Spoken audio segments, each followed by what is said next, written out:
34 starts completely healthy and throw 200 innings for this team. If you believe Ricky Nolasco's first 2 years with the Twins were forgettable, that's exactly what he hopes to do. Forget all about the last 2 years and start anew in 2016. And with that in mind today, his first start of the new season in the series finale here in Kansas City.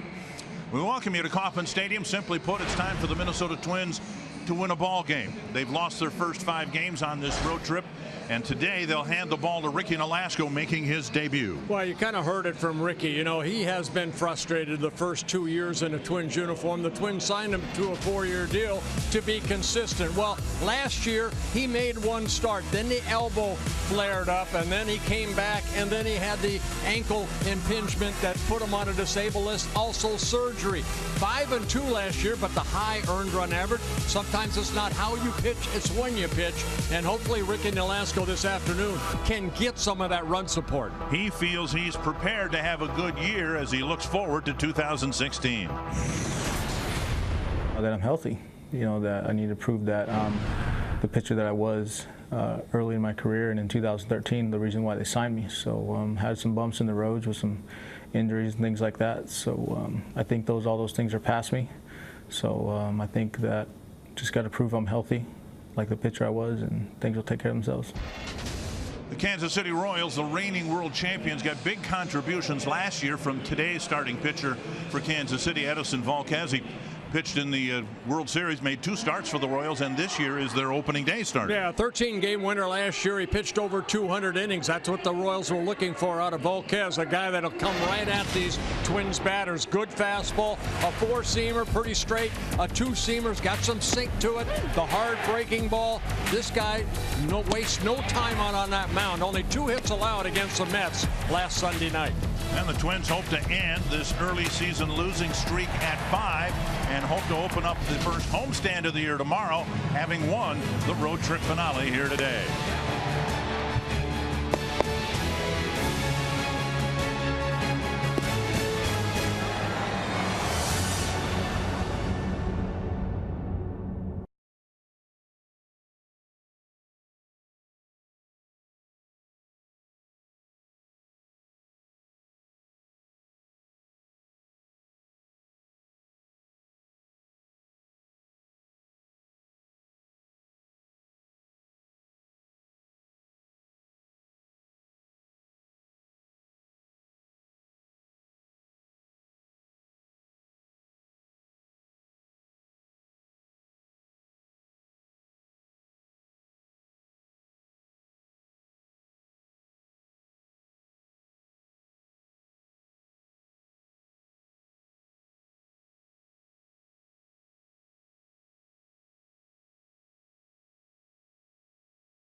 His journey started here from the city of fountains.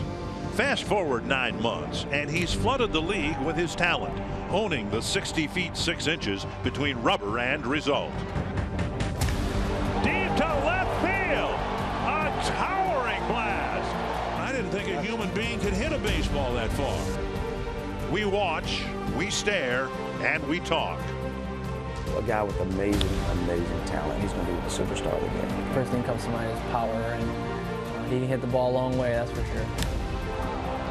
The fun, the flair, the future. This is where the Sano Show started. Now you have front row seats to see what he does next. And I think everyone understood that there'd be some ups and downs with the young outfield the Twins were putting out there this year. Sano, Buxton, and Rosario, and unfortunately all three of those young players having a tough time getting out of the blocks. You know, Dick, sometimes a guy like Sano that had such a successful year last year with the 18 home runs and drove in some big runs, sometimes, you know, when your team is struggling like the Twins are, you find out what type of individual you have. Sano doesn't have an extra base hit yet. He doesn't have, you know, a home run. He hasn't driven in a run, but needs to relax and realize that he can't carry this club all on his shoulders. It's got to be a team effort. Menard batting order for the Twins. Brian Dozier leading off. Eddie Rosario jumping up into the 2-hole. Joe Mauer hitting third as the designated hitter. Then Sano, Park at first base. Escobar. Eduardo Nunez will make his first start of the year. John Ryan Murphy's second start of the year, and Byron Buxton, who entered the game in the middle of the game yesterday when Danny Santana got hurt, back in the starting lineup today. And on the mound for the Kansas City Royals, it'll be Edison Volquez making his second start. Now, he was the opening day starter here on last Sunday against the New York Mets.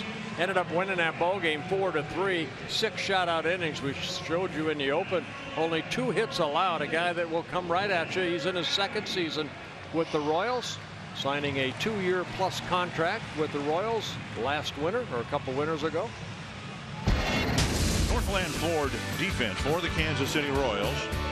Same outfield as last night, same infield as last night, with the exception of Christian Colon in at second base. Takes an act of Congress to get Sal Perez out from behind the plate.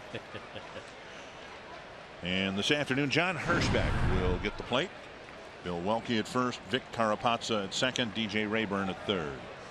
Brian Dozier off to a slow start this year. Had a good ball game here on Friday night. Hoping to get things started for the Twins.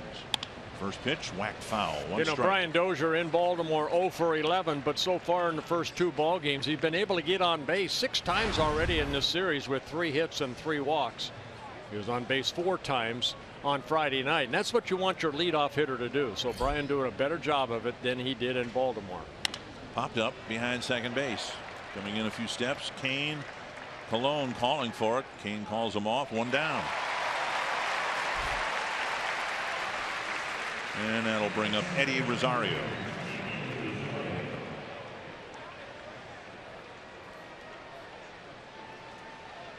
Rosario, a couple of doubles and a single in 15 trips. Now you're going to see some low batting averages. The Twins has a ball club over the first 5 ball games hitting just .210. They've scored a total of 9 runs. So they've got their work cut out for them here this afternoon against Edison Volquez.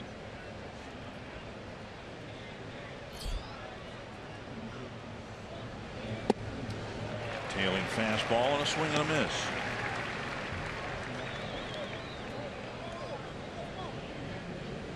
Volquez with a good fastball, the 2-seamer, the 4-seamer, the hard breaking ball, and a circle changeup. Chipped foul, 0-2. Actually, these 2 starters here this afternoon were teammates a couple years ago with the Dodgers back in 2013, Ricky Nolasco and Volquez. Volquez signed a contract with the San Diego Padres, and the Padres ended up letting him go in 2013. Then he signed with the Dodgers. Breaking ball on the outside corner, and Rosario barks at John Hirschbeck. Well, Hirschbeck is known to have a pretty big strike zone, so be ready to swing the bat, guys. He's been umpiring a long time, and that breaking ball right there, even though it looked like Perez caught it low, it's where it crosses the plate. And Hirschbeck rings him up. 2 down, and that'll bring up Joe Mauer. 5 hits, 17 at bats, 4 walks, 4 strikeouts, 1 home run. And He takes down and away, ball 1. 5 hits and 16 at bats against Volquez with a home run.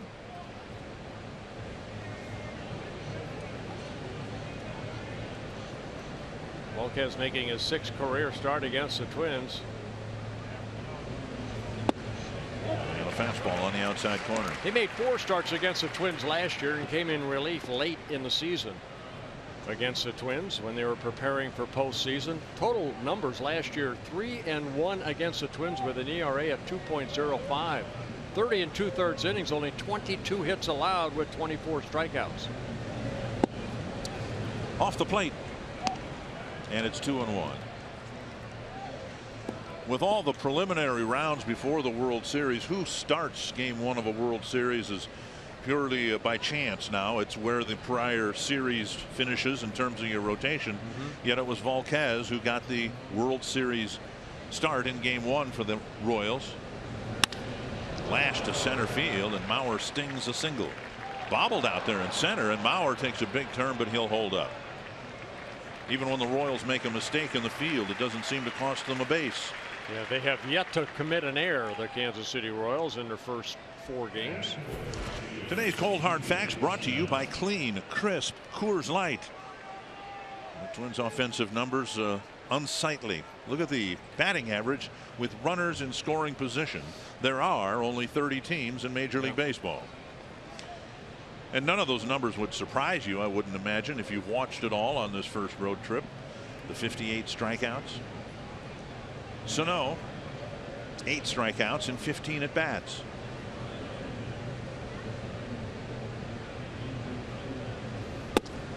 Strike 1. Couple of singles, 3 walks. You know, pressure is a thing that you put on yourself, and I think some of these youngsters coming out of spring training, they were expecting to kind of do what they did in spring training. Hit the ball well. They won a lot of ball games, and all of a sudden, you know, in Baltimore, things didn't go their way. Of course, the weather wasn't the best, but here, you know, you have to find a way to forget about what happened yesterday or the last 5 ball games for the Twins. Make sure that when that pitch is a hanger or it's something hittable, that you get good wood on it. And it's something the Twins have not really squared up a lot of good pitches to drive the ball.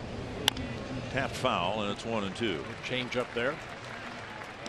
You know, last night's game was just an ugly game. Twins didn't even score a run. The first 4 games, you don't expect to start this season losing 4 straight 1-run and 2-run games. And yet that's exactly what happened. And then last night's game just got out of hand in the middle innings.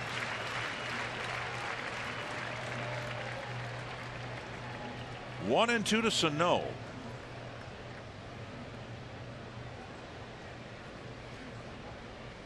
See what Perez sets up. Outer half of the plate.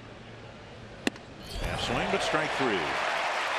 Couple of strikeouts in the first inning. Mauer left at first, and Ricky Nolasco will take the mound for the Twins when we come back.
Series for the 3rd straight year.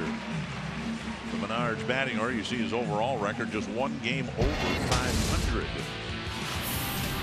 The Royals will line up with Alcides Escobar leading off, Mike Moustakas batting second, Lorenzo Cain, Eric Hosmer, Kendrys Morales, Alex Gordon, Salvador Perez, and Christian Colon and Paulo Orlando. And for the Twins, it'll be Ricky Nolasco, 33 years old, making his first start of the season. And again, he's spent most of the last couple of years on a disabled list. Over the last 2 years, 35 starts, 11 wins. Looking to redeem himself. Down and away, ball 1. Twins proved in 2015 that you can recover from a poor start and be a competitive team. Last year the Twins did that after a miserable first week on the road. Tapper left side. Nunez cuts it off, sets and fires. The Twins did okay the rest of April, and then in May had a 20-7 mark, and as we will tell you in just a moment, Nolasco was a big part of that. The Northland 4 defense for the Twins: Rosario, Buxton, and Sano across the outfield. Nunez in for Plouffe at third, Escobar, Dozier up the middle, Park in for Mauer at first, and John Ryan Murphy behind the plate. Park, as we saw in spring training, pretty good with the glove at first base. Nolasco, in the month of May last year, a big part of the Twins' 20-7 mark. He made 6 starts in the month of May. He, Nolasco, went 5-0, and the Twins won all 6 starts that he made in their winningest month in 5 years. Yeah, 4.25 ERA, which is very good.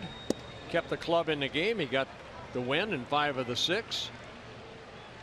And then he had the ankle impingement, the right ankle impingement that required surgery. And the last start that Nolasco made was against these Royals, the final day of the season. Twins were eliminated, and the Twins wanted, as Nolasco wanted, to get back on the mound after the rehab, after the surgery. 1-2 to Mike Moustakas. Off-speed pitch misses the inside corner. Yeah, Nolasco over his career has always been a control type pitcher, averaging 2.1 walks per 9 innings and a little over 7 strikeouts per 9. 100-game winner in the big leagues. Breaking ball, and Moustakas swings over the top, 2 down. And that's his strikeout pitch. Again, averaging just over 7 strikeouts in his career.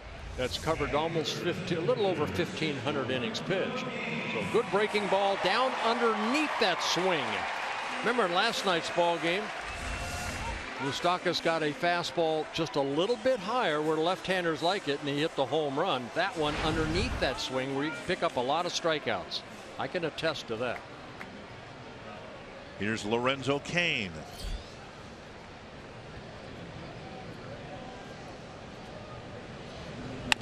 Chopper to short. Good inning. Good inning. Escobar over to Park, and a quick 1-2-3 inning for Ricky Nolasco.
Kansas City, Byung-Ho Park will lead things off for Minnesota. I found out 3 pretty unique things about Park. First of all, he loves steak. Translator J.D. Kim said he'll often ask Park, you want to go out and get some pasta or some seafood for dinner? And Park will always say, let's get some meat.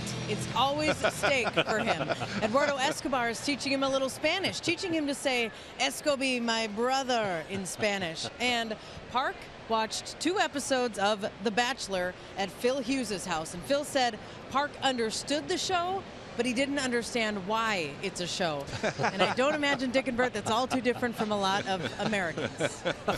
Very, very good. Thank you, Marty.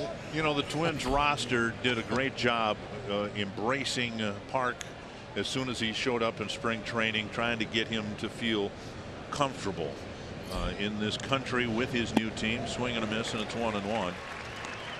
And that's the biggest hurdle, I would think, for any of these players to come from wherever they are from to get comfortable here.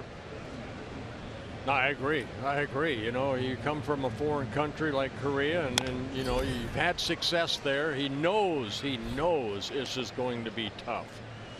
But you also want to feel welcome when you walk in that clubhouse, because you're taking somebody's job, basically.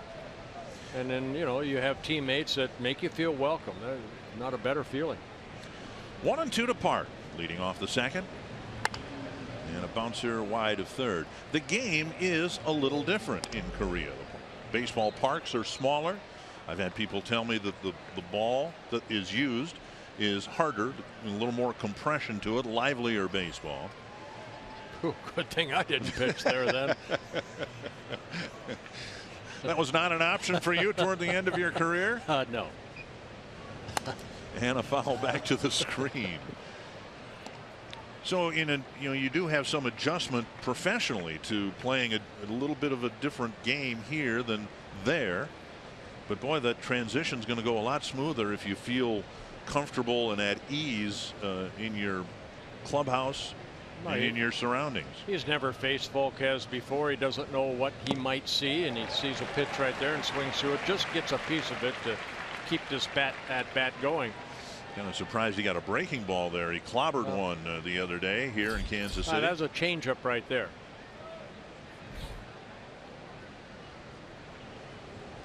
So as you know, Perez and the Royals get to know Park. Park needs to get to know the pitching staff of the Royals, what their tendencies are. Just missing the outside corner. 2-2.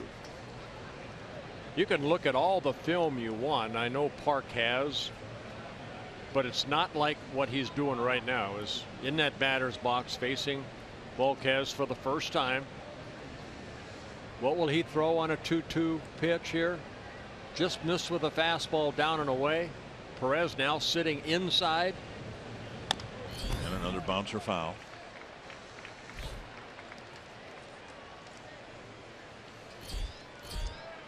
Good at bat so far. He's seen 8 pitches from Volquez. Volquez needed only 13 pitches to get through the first inning.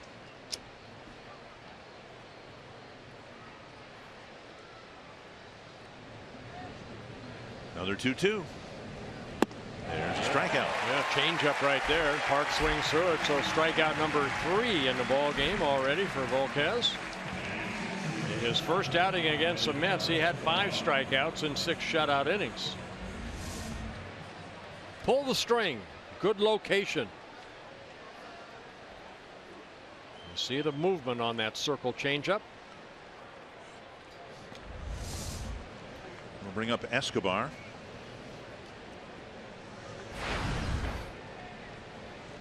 Leading the team with 8 hits, 4 doubles and 4 singles. Popped up behind third. Long run, and Gordon well, he makes a catch up in foul territory, and a quick second out here in the second inning. And that'll bring up Eduardo Nunez.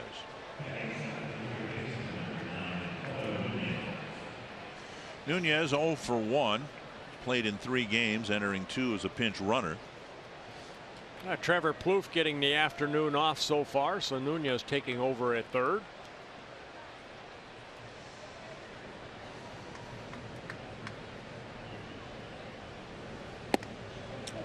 Fastball over the inside corner.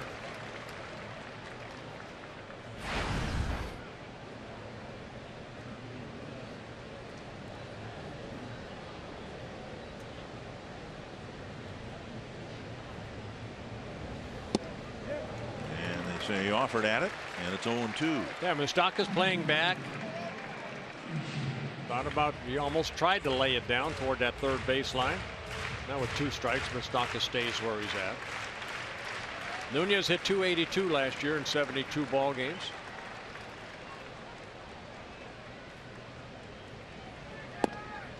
Changeup missing.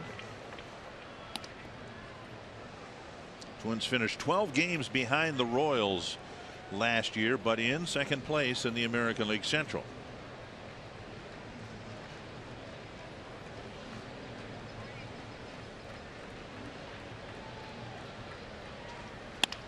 Up the middle, and Nunez rolls a base hit to center field with 2 outs. The Twins get their second hit, comes with 2 outs here in the second inning. Kind of fought off that maybe changeup, something inside, just fought it off nicely up the middle. See if the Twins try to steal Nunez with 2 outs and John Ryan Murphy at the plate. Nunez 0 for 1 as a base stealer.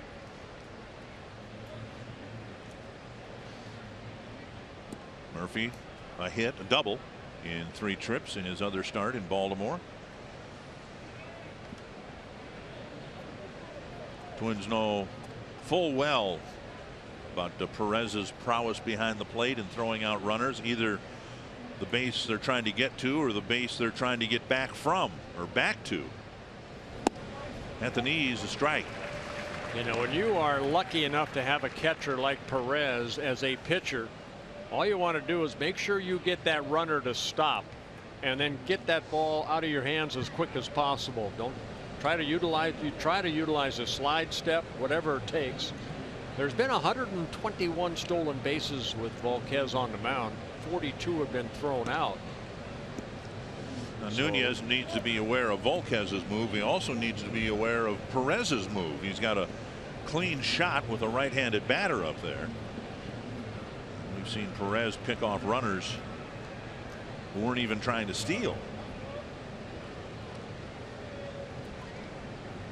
1 strike.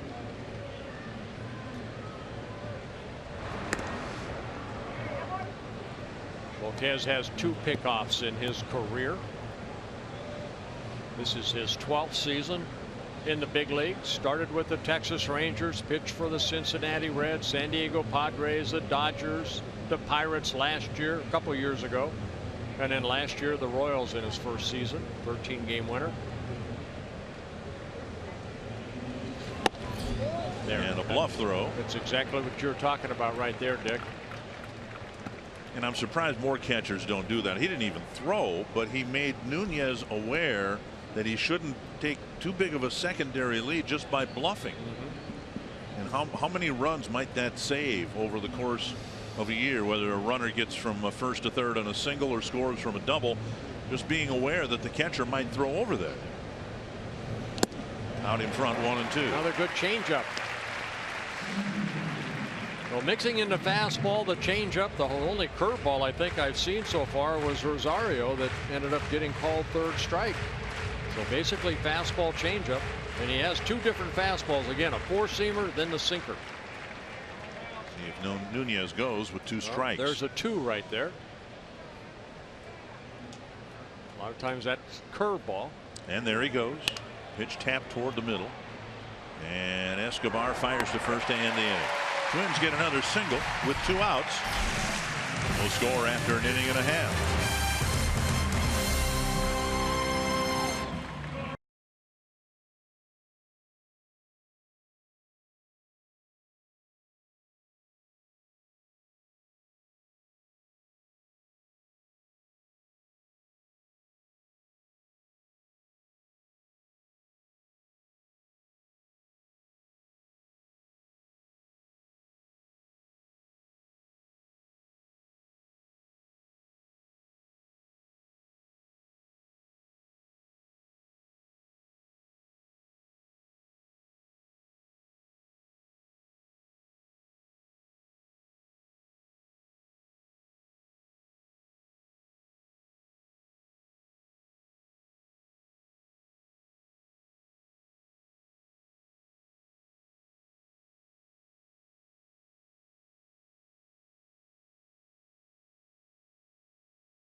North is presented by CenturyLink. Switch to CenturyLink Prism TV for an advanced TV experience. Learn more at cprismtv.com. No score as we go to the bottom of the second inning. Twins are struggling to score runs, facing a good pitching staff here in Kansas City. Ricky Nolasco, after an 8-pitch 1-2-3 first, will face Eric Hosmer, and he delivers ball one. Hosmer, Morales, and Gordon in the Kansas City second.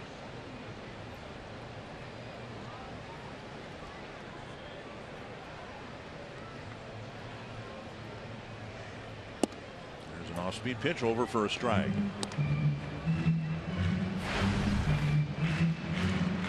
There was some doubt that Nolasco would even be in the Twins starting rotation this year.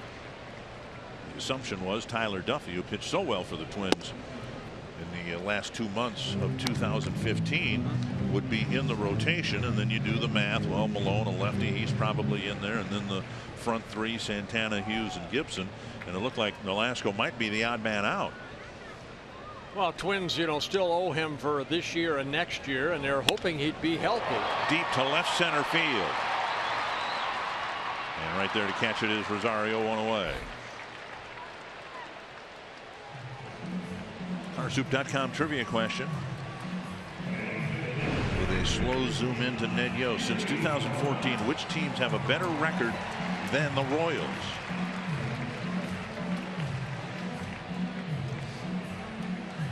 Again, to forget that in 2014 the Royals got in as a wild card team. Of course, last year they won the division handily. Got 95 wins last year for the Royals. Here's Morales. Go back to Nolasco in spring training. I think the Twins, what they wanted to see, if he was healthy, and I think he showed he was, that he was going to be in that rotation. I really felt that as soon as he looked like he was ready to go, it's going to be Nolasco over Duffy. I think they wanted Tommy Malone as a left-hander in the rotation. So what happens is Duffy goes down to AAA, gets his normal 5-day start rotation in case something happens, not only to Nolasco. There was talking about Nolasco in the bullpen. He's not a reliever. He's never, maybe once or twice pitched out of the bullpen. So you either start him or you let him go, and that wasn't going to happen. That said, Tyler Duffy did not have a good spring training. Right. And Tyler would be the first person to tell you he didn't do himself any favors. In fact, I think that's almost word for word how he responded when he found out about his demotion. On the ground, and that's a base hit. Yeah, that breaking ball stayed up right there, and Morales stayed back nicely and just slapped it through the infield. So the Royals get their first hit with one out here in the second. Target Field suites are available for single game rental for groups of 16 to 150 plus. You can enjoy a climate controlled experience and a fantastic view of the Twins game, food and beverage included. Learn more at twinsbaseball.com/groups or call 833-TWINS and schedule your suite at Target Field. Here's Alex Gordon.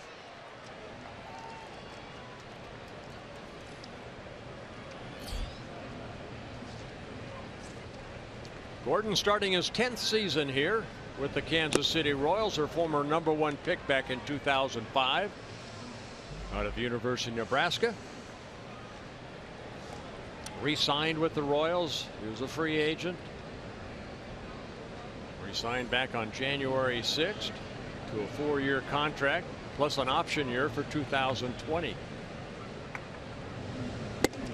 Missing inside, and we talked about it the other night. I said, as a baseball fan, I was glad that he re-signed with Kansas City. This market had some terrible baseball for a long time, and Gordon was a part of that, was part of the renaissance here.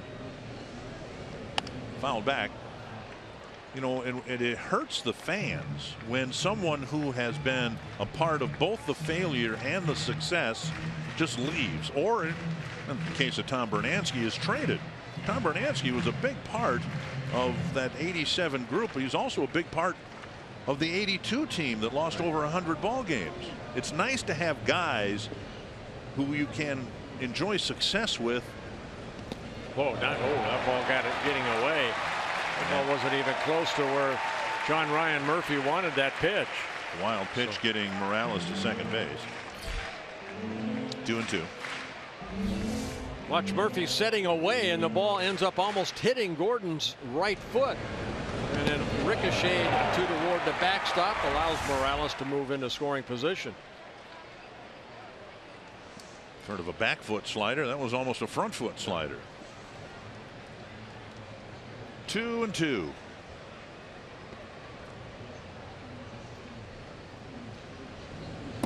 And changeup gets a swinging strikeout. That's that curveball right there. Good curveball. Second strikeout.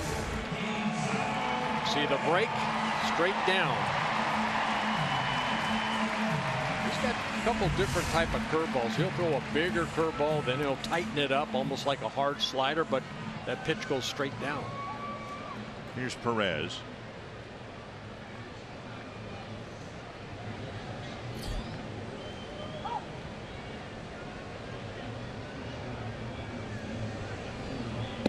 There's the bigger curveball I was talking about. That's the one he kind of left up to Morales, but Morales stayed back nicely and got that base hit to center. Velasco's big thing, and I've talked to him about it, he has a tendency to fly that left shoulder open very quickly. If he keeps it in like that right there, it's a better pitch. 1-1. Take a look at that, more on the left shoulder right there. Keep it in, and then the upper torso flies open, and a better breaking ball. What that does, it allows your arm to catch up. Good pitch there. 1-2, another breaking ball. You make the adjustment. His first one, he maybe felt it. Hey, I flew open a little bit. The last two have been better. And that's what you do out on that mound. You're constantly talking to yourself. Just don't answer yourself about trying to stay back, stay tall, drive that ball toward the catcher's glove, which is usually right around the shin guards. And another breaking ball and a weak pop up to Dozier. Royals get a base hit. They leave Morales at second. 2 scoreless innings here in Kansas City.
Sports North is presented by Northland Ford.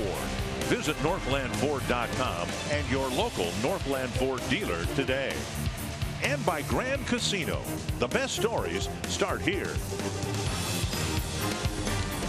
Byron Buxton will lead off the third for the Twins. It'll be Buxton, Dozier, and Rosario. Facing Edison Volquez. Twins with a couple of singles. They both come with 2 outs in an inning. Mauer in the first and Nunez in the second. Bounced foul, 1 strike. Twins struggling to score runs, and yet they feel that this lineup will be a productive one. Witness the San Diego Padres. They were shut out in their first 3 games of the season. And then on Friday they scored 13 runs. Last night they scored 16 runs. Now that's a rather dramatic turnaround, but you know, once you can get going a lineup, you know, then everybody relaxes a little bit. I don't suppose there's anybody that needs to relax more than Byron Buxton. Well, that's what I was talking about in the first inning about pressure. You know, pressure is nothing more than you put on yourself. But if your teammates aren't producing around you, you feel like, okay, I'm the one that's going to get us going, and you're putting a little more pressure on yourself. Where if, say, like the Royals off to a good start, or Baltimore right now off to a good start, everybody's on the same page. And you have confidence in the guy hitting behind you, right, because he's already swung the bat pretty well. And we'll see it this year as the year goes on. This club will feel that type of feeling. They'll get going. 3 foul balls pulled down the left field line.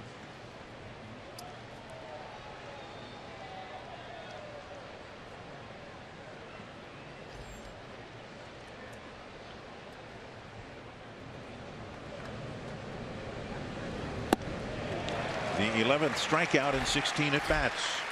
And strikeout number 4 in the ball game for Volquez.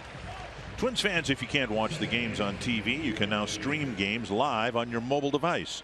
Go to your app store and download the free Fox Sports Go app. Log in and stream the Twins wherever you go. And that's what we've seen from Buxton and a lot of the hitters. They missed that first fastball. He got a fastball the first pitch, hit it foul, and then it's like, okay, now I start feeling for it, and then Volquez drops a pretty good curveball for strike 3. Be ready to hit that fastball. Ball 1 to Dozier.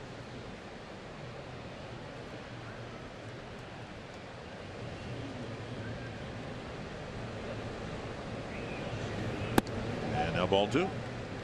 Hey, we want to congratulate the University of North Dakota winning its 8th NCAA men's hockey championship last night. Yes, congratulations. A lot of great hockey and regional championships in the Division II level, Division III level, and now Division I men's hockey. There's a strike, 2-1.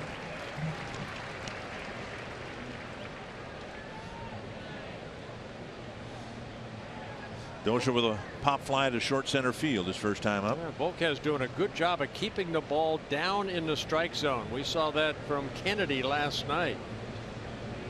Working that ball down. Perez giving him a good low target. Fouled back, 2-2.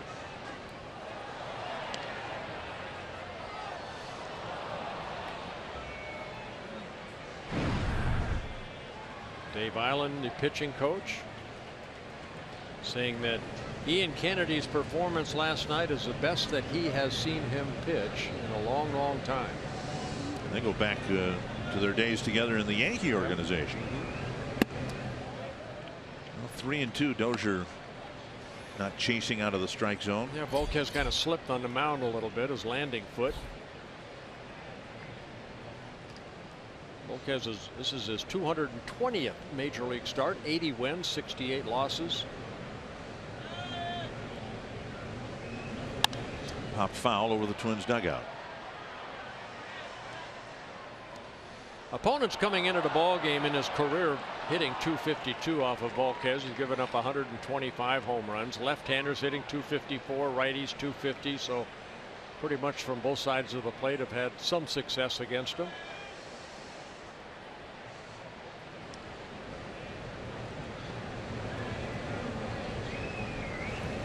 Popped up, this time to short left. Yeah, Brian a little frustrated right there. Got underneath that pitch for the second time in this ball game. 2 down. That'll bring up Eddie Rosario. Royals signed Volquez to a 2-year deal. The teams have a mutual option after this year. And he pitched over 200 innings, just marginally, 200 1/3 innings for the first time in his big league career. We talked last night about how you sometimes need to factor in the designated hitter when you get a National League pitcher like Ian Kennedy, principally in the National League. Twins have tried it with Pelfrey, Correa, Nolasco, and others, and haven't had very good results. But no problem with Volquez last year. He pitched over 1,000 innings in the National League, jumped over to the American League, and pitched very well for Kansas City. It's funny how that table has come down, that if you can get 3 or 4 guys on your squad and your starting staff to pitch 200 innings, that's considered, you know, kind of the mark right now. Just give me 200 innings. They really need that, they think, here in Kansas City, because they have worked their bullpen over the last couple of years. It's been a very good bullpen. Foul back, and it's 1-2. But they're counting on Kennedy to do what he did last night. And they're counting on Volquez to continue to go 6, 7, maybe occasionally 8 innings.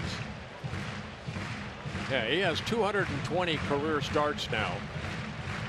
He has 3 complete games, 1 shutout in his career, and that came back in 2012 when he was with the Padres. Rosario got a piece. So the mindset, of course, the National League, you're going to maybe get pinched hit for late in the ball game, but in the American League, you have an opportunity to go 7 or 8 because you don't have to bat. And Volquez, I don't know if he's got an issue. I think Perez took one off somewhere and kind of took a little stroll.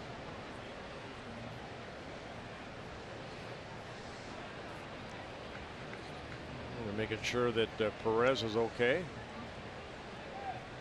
Moustakas in to talk to his pitcher. Let's see where not more the umpire. Yeah. Excuse me. John Hirschbeck. That's why Perez ran out there.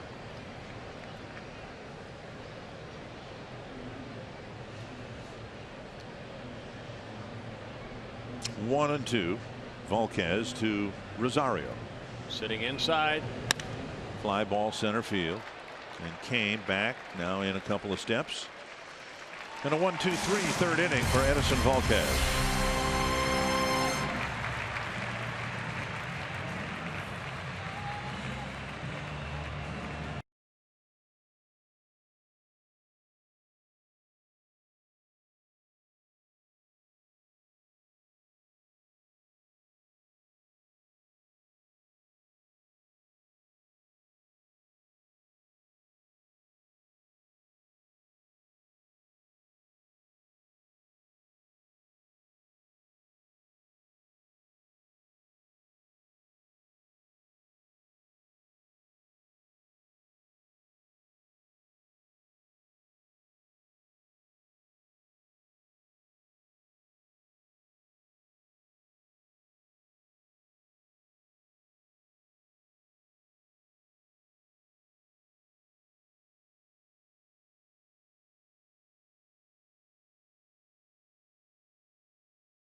Spring training expecting to get back.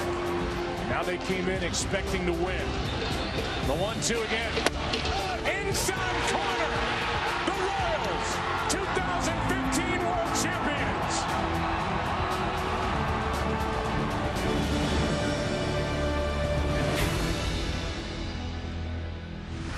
Trying to get back to the World Series for the 3rd straight year. Bottom of the third, Christian Colon will lead things off, then Paulo Orlando and Alcides Escobar. There's strike one from Ricky Nolasco. Yeah, Colon getting his first at bat here in Game 5 for the Royals. Last year when Infante was out toward the end of the year, it was Colon who took over at second base, and then they ended up bringing in Zobrist. Always a pretty good hitter. Young man out of Southern California, went to Cal State Fullerton, #1 pick by the Royals back in 2010. Hit .290 last year in 43 games.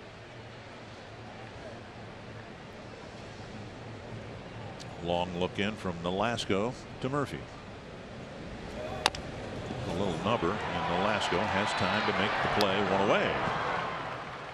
Our Toyota Key Stat talking about the American League Central the last 14 years, of course, starting in 2002. Twins have 6 division titles, those coming in a span of 9 years, and the Tigers had a run. The White Sox won it all in 2005. The Indians with 1, and the Royals, even though they've been to the World Series back-to-back years, as we said, the first year 2 years ago was as a wild card team. Well, we talked about it in spring training, Dick, some of the games that we did about the American League Central Division, that, you know, Detroit went out and spent some money, and they're off to a pretty good start, along with Chicago White Sox, and Cleveland's always tough. And then the Twins, I'm sure, are going to improve and get back in the race. Paulo Orlando takes a pitch just off the plate, ball 1.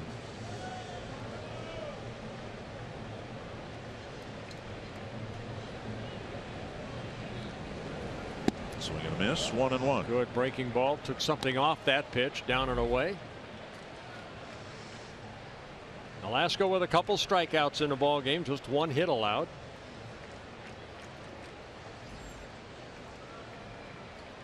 Orlando, good night last night in his first Royals debut this year. 3 hits, all singles. Watch out. 73 miles per hour, and it just kind of slipped out of his hand high. 2-1.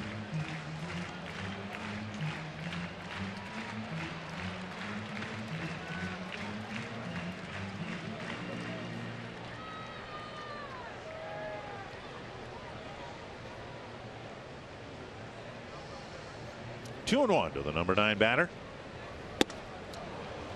Reaching back for 93, which must seem like 96 when you've been spinning breaking balls up there for most of the day.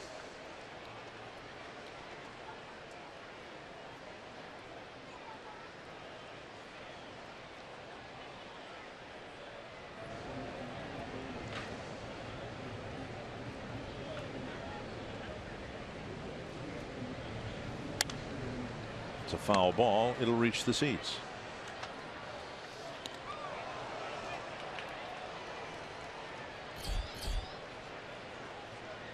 Twins leave after the game.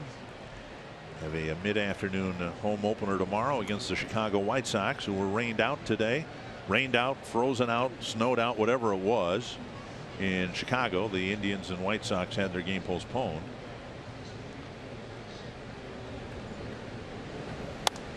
Another foul to the screen. Yeah, the Indians have had terrible weather both at home, trying to get their home season started, then on the road in Chicago. They played in snow the other day.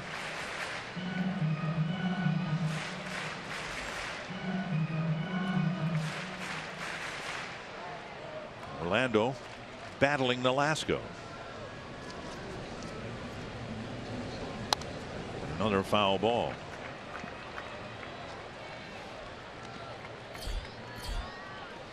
7 pitches so far in this at bat.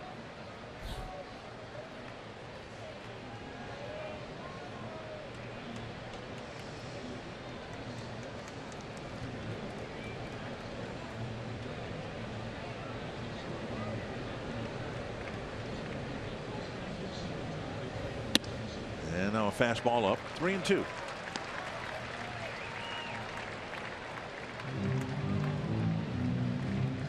Well, last thing you want to do is walk Orlando right here, so you got to throw something over the plate, make him swing the bat.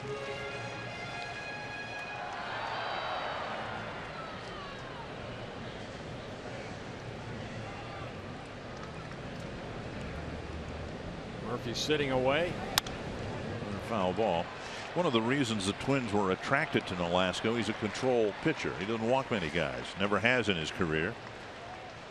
As much as he struggled in 2014, 159 innings, he only walked 38 guys.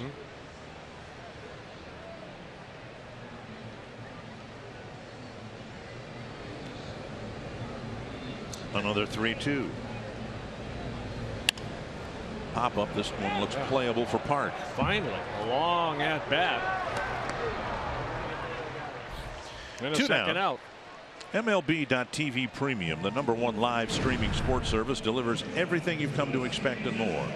Watch every out-of-market game live in HD on over 400 supported devices.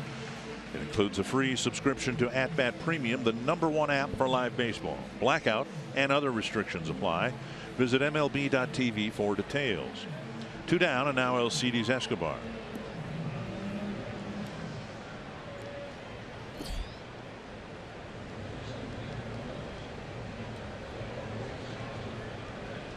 Escobar bounced out to Nunez on the second pitch of the first inning. And he takes a belt high strike.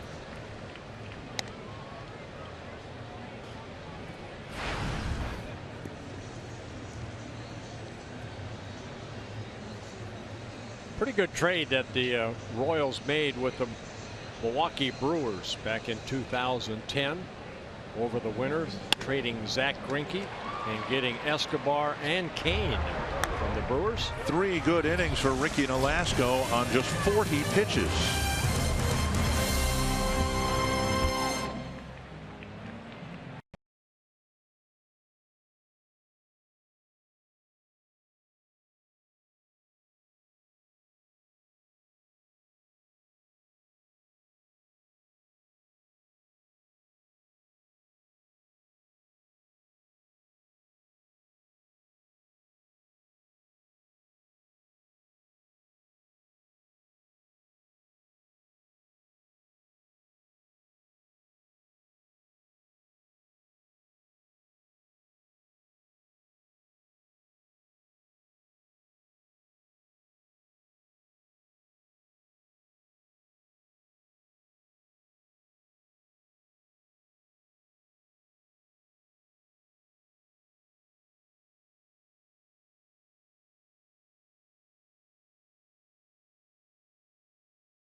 Yeah, both starters doing a good job. Ricky Nolasco in his first start this season for the Twins. 40 pitches, 25 strikes in 3 shutout innings. And Edison Boquez 4 strikeouts. He's allowed a couple singles to the Twins. 3 shutout innings. Joe Mauer has one of the 2 Twins hits today. A solid single to center. He'll lead off the 4th. He'll be followed by Miguel Sano and Byung-Ho Park.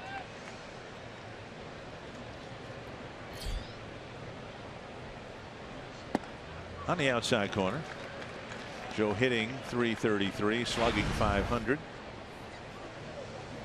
On base percentage plus slugging of .935.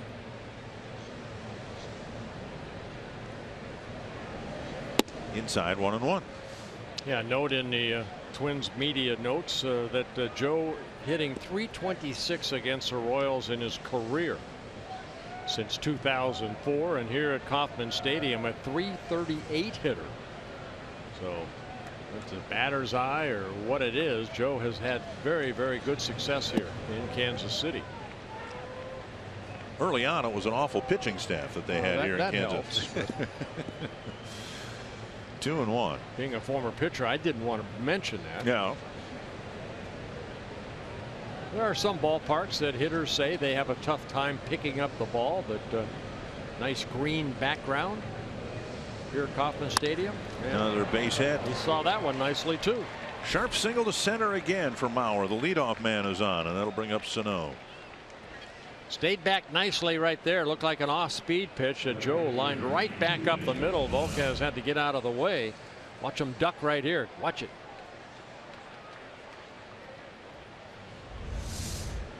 Sano on a check swing, struck out in the first inning.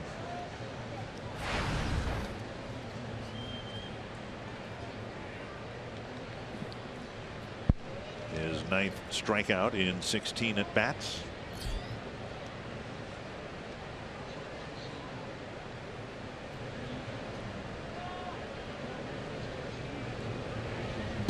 At some point, and it might be today, the Twins will win a ball game, and these young hitters who a year ago weren't even with the club, at least that's the hope. Buxton, Sano, and Rosario will just settle down and make more and better contact. 1 strike to Sano. And Perez blocks it. Mauer stays put.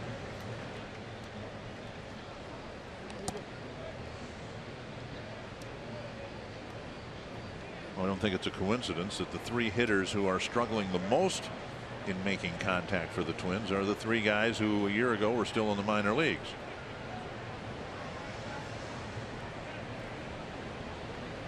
Every at-bat is a challenge. No matter if you're Joe Mauer or if you're Miguel Sano.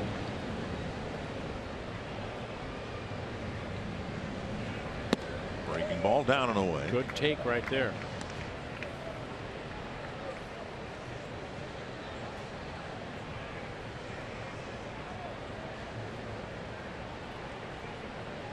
Park on deck. Hit what we thought was a huge home run here on Friday. Hoping to do some damage here in the 4th inning. 3-1. No walks for either starter yet in this ball game. Now you would think that Sano would get a pitch here that maybe he can just square up nicely.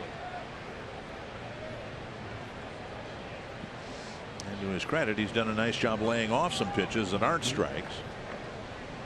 And to your point earlier, if he gets something to hit here, it's his job to hit it hard someplace. Perez working sitting outer half of the plate. Boy. 3-2. That's what we saw last night too. Kennedy, when he fell behind or anything, that next pitch was down in the zone, not, you know, belt high. Lower part of the strike zone.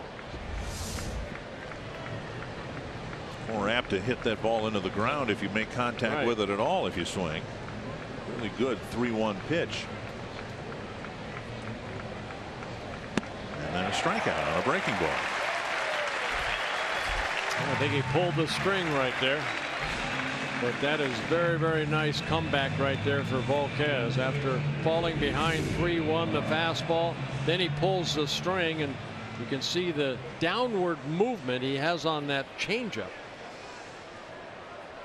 And strikeout number 5 for Volquez. Young Ho Park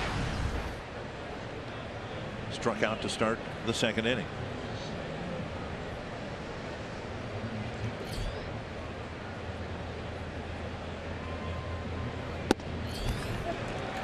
Painting the corner at 95 miles per hour. 1 strike.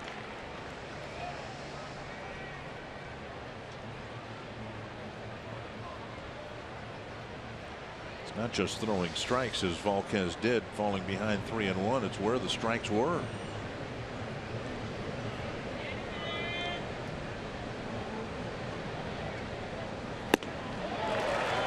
Oh, 0-2.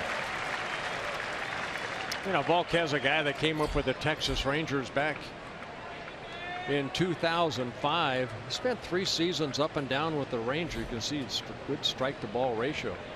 But he was having a tough time with the Rangers. He was 3-10 combined with an ERA at almost 7 after the 2007 season. They traded him to Cincinnati. Next year he had the best year of his career, 17-game winner. Sliced foul. So sometimes you get stuck in an organization and you just can't find your way, and they ended up trading him in 2007 during the winter to Cincinnati. He was 17-6 with a very good 3.21 ERA and 32 starts.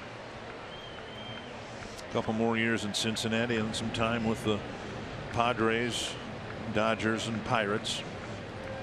2 strikes to Park. Half swing, think he went. Yep. Too far. Another check swing, another strikeout. 6th for Volquez. 2 away. So again, it's basically been fastball and then the very, very good changeup with a lot of movement.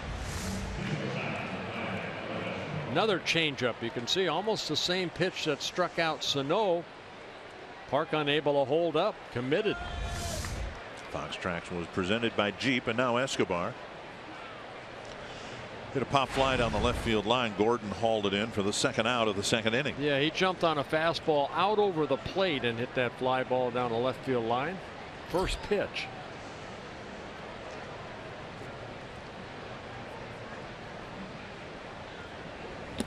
In the dirt, ball 1. Escobar committing a couple of errors in the 5th inning yesterday that led to 2 Kansas City runs.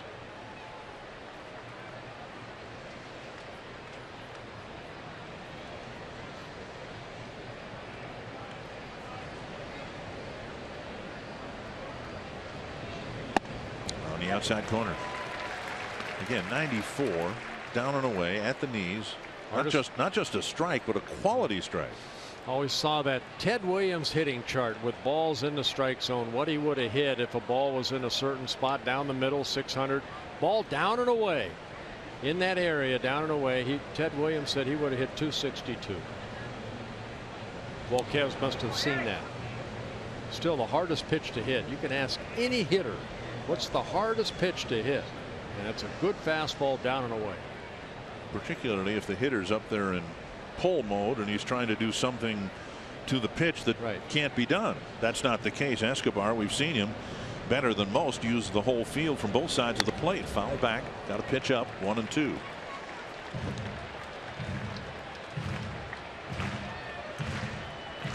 Twins with 3 singles, but for the first time here in the 4th inning, a single with nobody out. And then 2 strikeouts later, Mauer still at first.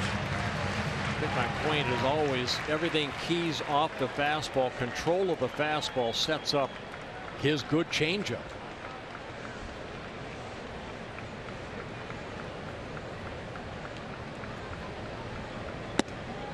Inside. And maybe that might be the 3rd or 4th curveball he has thrown.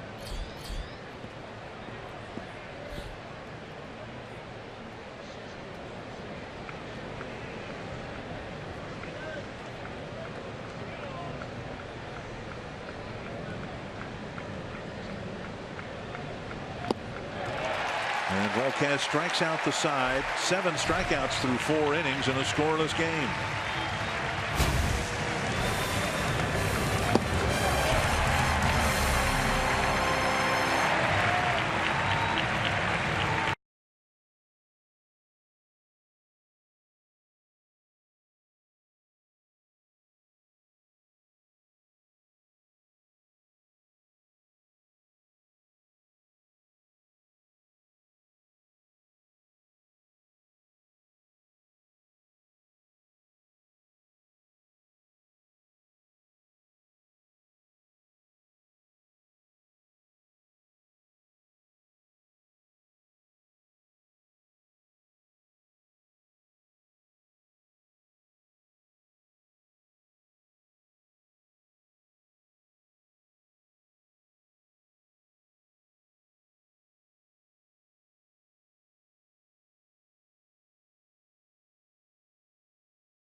A game that the Twins need their starter to pitch well. Well, Ricky Nolasco out to prove that the last couple seasons, yes, they've been frustrating seasons, but he wants to stay healthy this year and get the bat back to where he was when he was a starter for the Miami Marlins.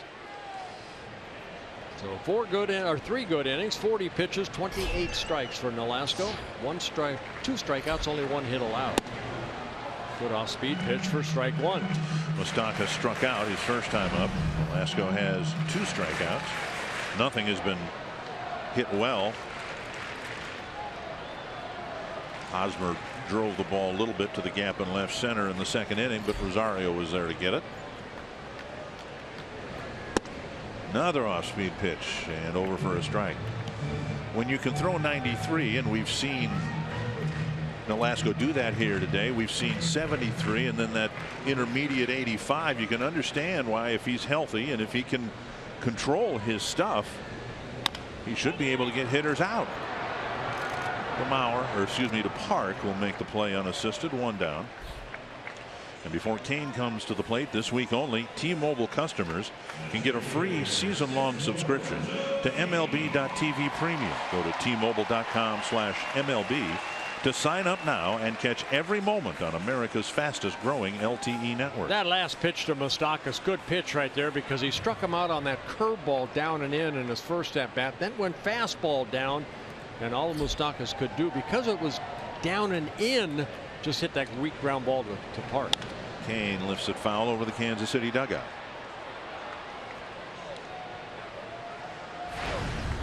Kane hit a bouncer to short his first time up. Well, Kane, a guy, he's a diver. You got to pitch him inside once in a while, and that's where Murphy's sitting, right like that. You got to show that you will come in, or he'll dive out over the plate and hit a ball sometimes a foot off the outer half of the plate. Hard. Likes to extend those arms.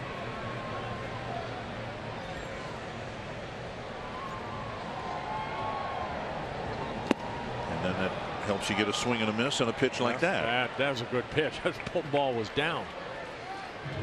There, Kane's really become a very, very steady player here in Kansas City, coming over in that Zach Greinke trade back in 2010.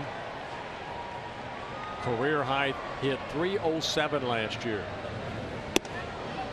Big breaking ball missing inside. And that's what you like to see. You know, 4 or 5 years ago, you know, Kane, he was just kind of getting his feet wet. That breaking ball just stayed inside. But the Royals let him work his way through it.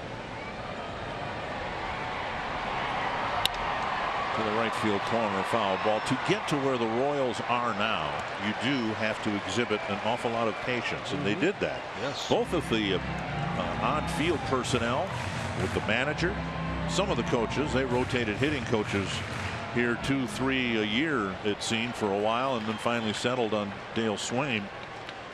Well, even the pitching coach, they went through a lot of different pitching coaches for a long period of time. Breaking ball lifted to center field. Should be an easy play for Buxton. That is a tough pitch to square up right there. Kane got that curveball up, but just got underneath it. somewhere here at Kauffman Stadium is Marty Gelder. Yes, and guys, the previous out was made by Bianco Park at first base. I asked Paul Molitor about him defensively, and Molitor said, we found out very early he can catch the ball. His hands are good. He played a lot of first base professionally in Korea, and for Park to give Mauer a break at first base from time to time for the Twins is pretty big for this team. Molitor said he wanted to get Park a game in there early too this week so that he stays comfortable defensively. Molitor said overall Park moves well, catches the ball well, and really understands the defensive part of this game, guys. Thank you, Marty. I asked Park yesterday where he had played professionally, position-wise. He said very early in his career he played some third base but has never been in the outfield. Up and away, ball one. Yeah, 9 seasons in Korea.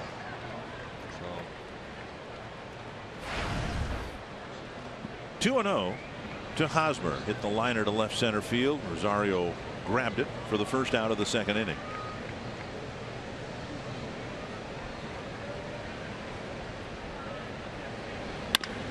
Chopper to second. Easy play for Dozier. How about Ricky Nolasco? 4 really good innings, just 1 hit allowed, and 52 pitches thrown.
For the 5th inning, and Twin fans, don't forget at Twin home games, you bring your Circle Me signs, and if you get circled, you may find yourself in a Minnesota Lottery winner circle where you could win $100 worth of lottery scratch-off tickets, courtesy of the Minnesota Lottery. It'll be good to get home for a homestand tomorrow.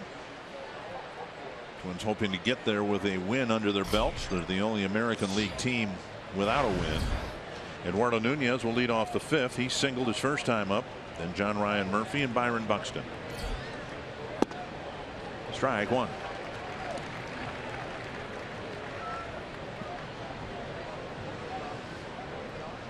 Volquez has faced 16 batters now. He's been able to get strike 1 on 11 of the 16. And Nunez drives one to the gap in right center field. Orlando cuts it off. Nunez, of course, losing his helmet as he approaches first base. He's 2 for 2. Well, both starters have pitched well. For Edison Volquez, 7 strikeouts in the ball game so far. He's mixing in that nice changeup, the fastball. Allowed 4 hits, but they've all been to 2 batters. Joe Mauer a couple hits, and then Eduardo Nunez just picking up his second. Nunez with an opposite field hit, one of the few opposite field hits that the Twins have had this year. Here's John Ryan Murphy.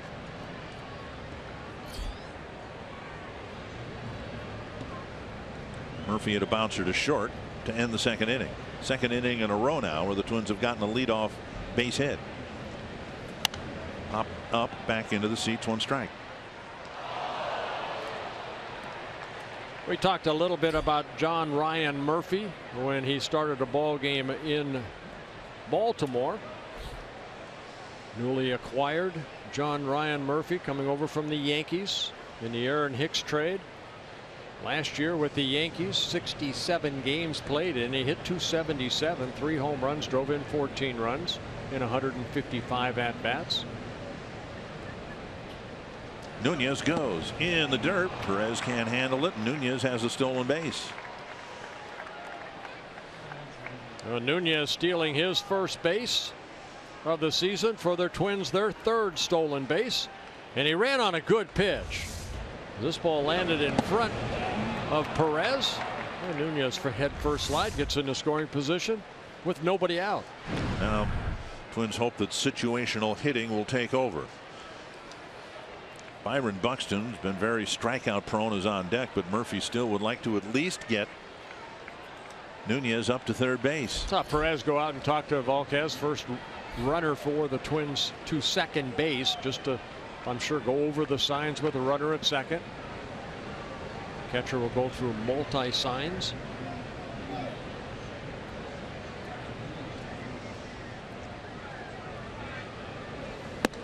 Down and away.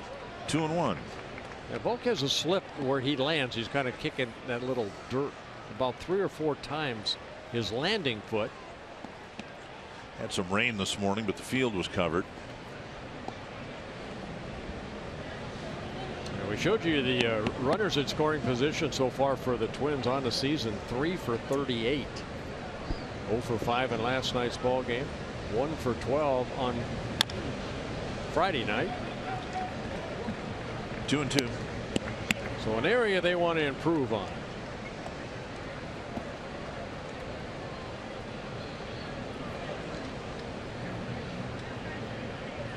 Nunez, very fleet of foot, a hit to the outfield. Should score it, but we have been impressed with the Kansas City throwing arms over the last couple of years. Gordon in left, Kane in center, and newcomer Orlando in right. We just want contact here. Strikeouts have been that circle changeup. Like that. Strikeout number 8. Yeah, Murphy going out of the his strike zone to swing at a pitch out of the strike zone. For Volquez, his career high in strikeouts, 13. That came back in 2008 against the Pittsburgh Pirates. Buxton struck out his first time. That's when he was a member of the Cincinnati Reds.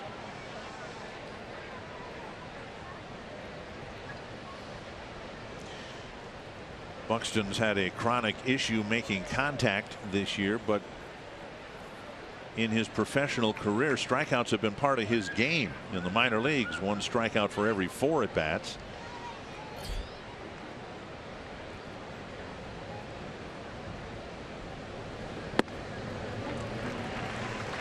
Off-speed pitch over for a strike. Yeah, I think that was a curveball right there. Couple of doubles. They both came in the same game, one of them driving in a run.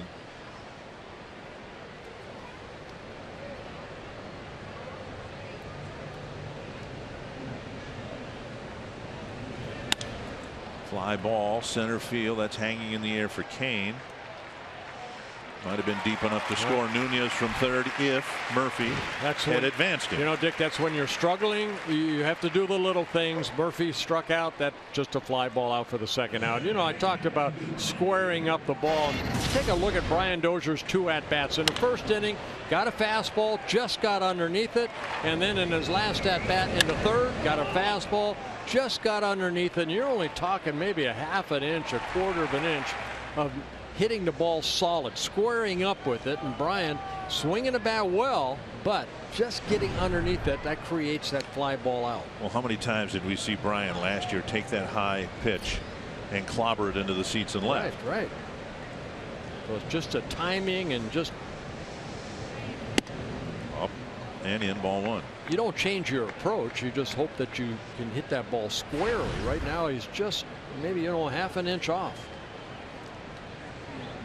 And that's the difference between driving a line drive or something out of the ballpark or popping it up. 1-0 to Dozier. Twins need a big 2-out hit. 2-0. I've always told people is if you want to find out how difficult it is to hit, look at some still photographs of pitches being thrown, and when a hitter, in this case Dozier, he will start his swing at about the time this ball coming in 90 miles per hour roughly at about the time the ball gets to the dirt area. That's how quick a hitter's response is. 2-0.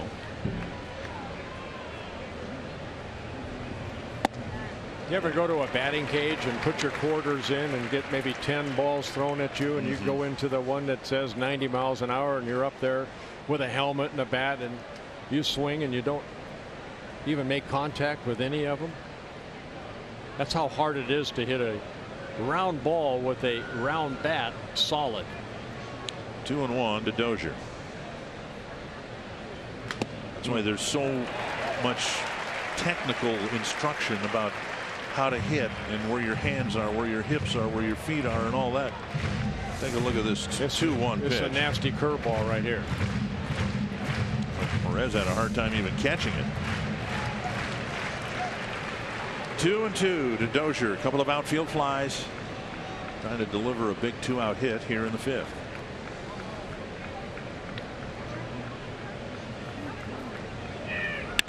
To left field. Gordon over. Makes a tumbling catch. Dozier hit one on the screws, but Gordon made the catch. Nunez left at second base. Still no score.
Pepsi fan of the game, enjoying some popcorn at the ballpark. Twins fan, hoping the team can win the final game here.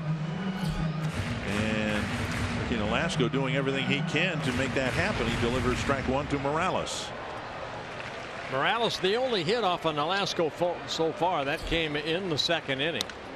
2 strikes. And that was a breaking ball that he left up, and Morales, to his credit, didn't try to pull it, just took it right back up the middle. Hit a roller right up the middle. Didn't hit the ball particularly hard. 0-2 to Morales. He'll be followed by Gordon and Perez.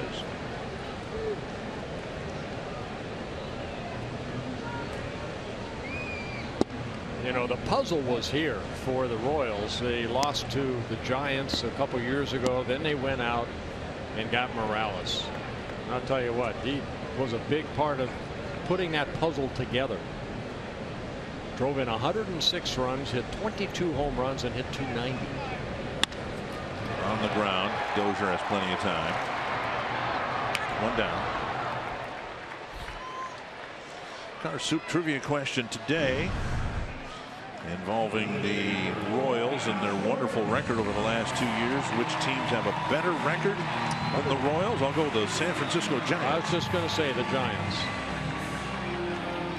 St. Louis, Pittsburgh, and the Dodgers. Okay.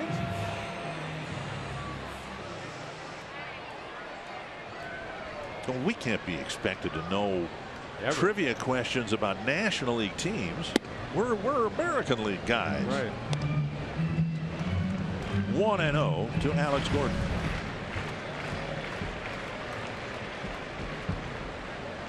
Well, the Dodgers are in California, aren't they? As the Giants are. Right. So we got it right. 1-1.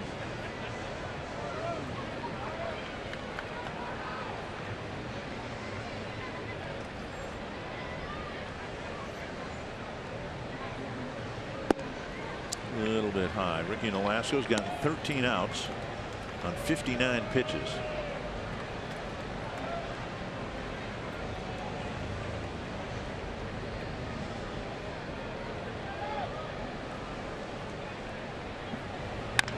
Chop toward first. Just foul ball. It looked like it almost hit the bag. Yeah, if it goes over the bag and it goes in foul territory, it's still a fair ball. But Bill Welke, the first base umpire, saying that it stayed foul.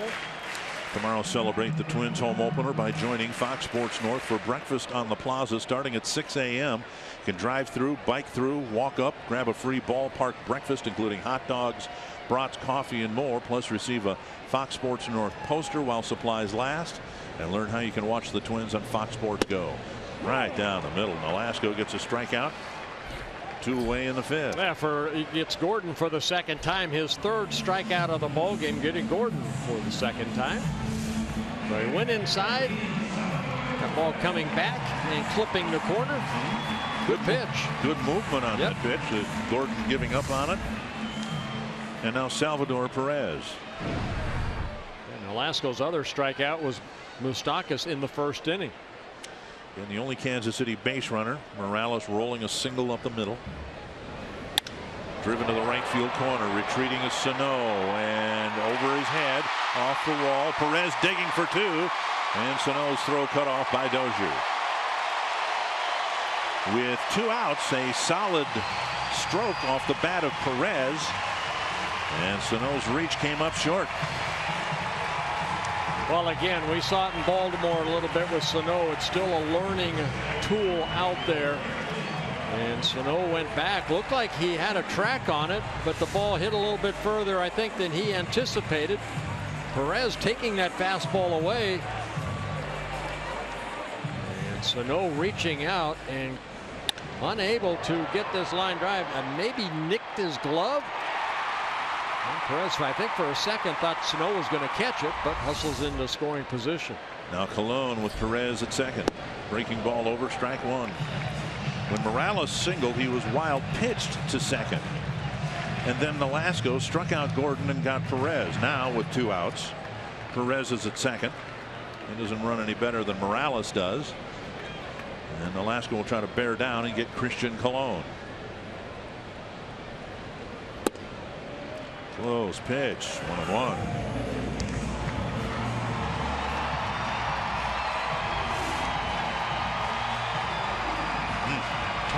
Tighter breaking ball. Yep. Perfect spot. Yes.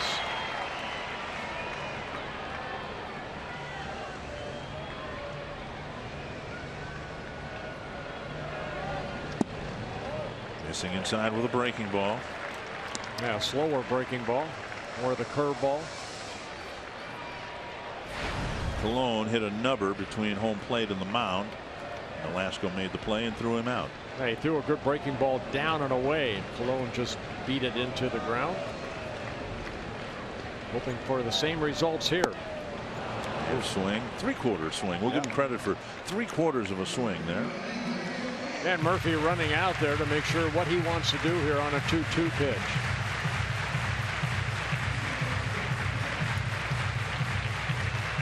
All 4 pitches so far have been breaking balls. That hard slider that has that downward plane, and then the big curveball that stayed inside. Boy, you just don't want to make a mistake here the way that Volquez is pitching. Make sure you're on the same page. Fastball hit towards Dozier, gets in front of it, juggles it, throws to first, and makes the play. Nice job by Nolasco again as he pitches another scoreless inning in the 5th.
theme nights are back in 2016. Theme night packages include a game ticket and item available exclusively with the theme night package. Among the returning favorites, Star Wars night with a Ploof Skywalker bobblehead. And then there's wrestling night. A Twins wrestling mask will be given away. Yes. Caru's Corner with a red Caru jersey and more. See the full theme night lineup at twinsbaseball.com/theme nights. Now, I asked you last night or the night before whether you were a big pro wrestling fan growing up. No. Okay. My dad had the control. We had one TV and he had control of it. Okay. And he was not a professional wrestling fan. No. Okay. Only with me. Well, you did. And he always won. There's Rosario, and he takes strike one. In the glory years of the AWA, it was. Were you? I take it you were a fan? Every Saturday night I watched. I never went to a wrestling match, a professional wrestling match, but we had to watch, Nick Bockwinkel and Vern Gagne. Vern Gagne, the Crusher. Did the wrestling not start in Minnesota? I mean, I think it started in New York, but did it? Vern had his empire in the upper Midwest. Right. Dr. X had the mask. That's why I'm wondering about this Twins wrestling mask. Whether it's going to, if it looks like TC, now that's not going to be a very, very fearsome wrestling mask. And then every once in a while, Dr. X was unmasked, and we got to see who's behind the mask, who was inside the mask. Was it Jim Carrey? 1-2 to Rosario. He'll be followed by Mauer and Sano here in the 6th. The Twins need to get some base runners here. Need to find a way to touch home plate. Volquez has been tough. 4 hits, all singles. And he spanks a single up the middle. First single. Yep. 3rd inning in a row where the Twins have gotten a leadoff base hit. And that'll bring up Mauer.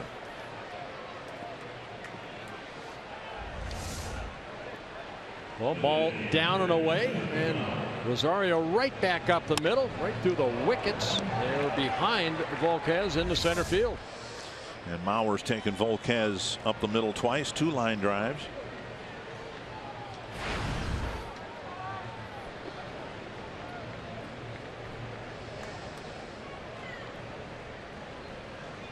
Twins have had a hit in every inning but the 3rd.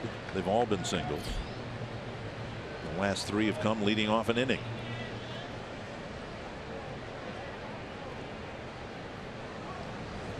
Outside ball 1. Well, you saw the movement on that pitch right there. What he's looking to do, Volquez, is trying to get that 2-seamer down in a way that Joe will hit a ground ball.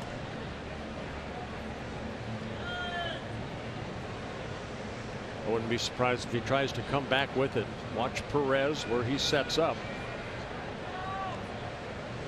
Sitting again, down and away.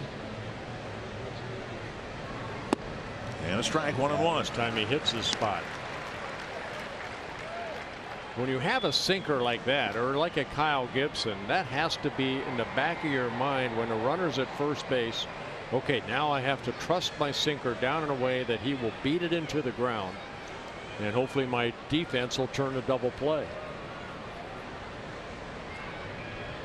Rosario at first can run a little bit. Earlier we saw Nunez try to steal a base. Looks like they're going inside here. And missing inside, 2-1. Now you're almost, as a pitcher here, I'm going to go, put myself in Volquez. I've got to go back to that 2-seamer.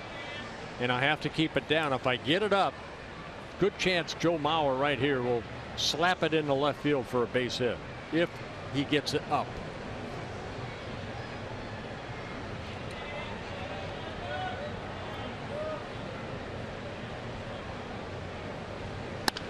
Pulled to the right side off the glove of Hosmer. Mauer will reach it first. And Rosario safe at second. He went with a breaking ball. He got the ground ball, but Hosmer, the 3-time Gold Glove winner, could not get it. Just nicked it.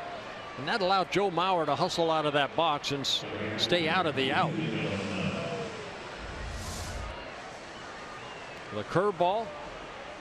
And Hosmer jumping off the bag, reaching for it, deflects off his glove. By the time Colon could get to it, Mauer safe at first.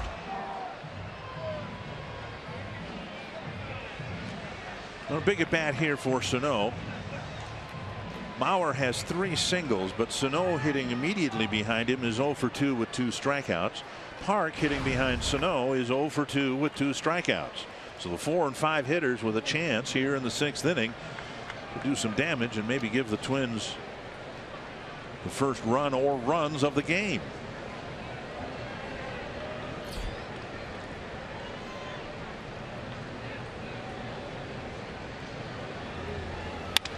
Liner and a base hit to right field. Rosario around third. He'll be waved home.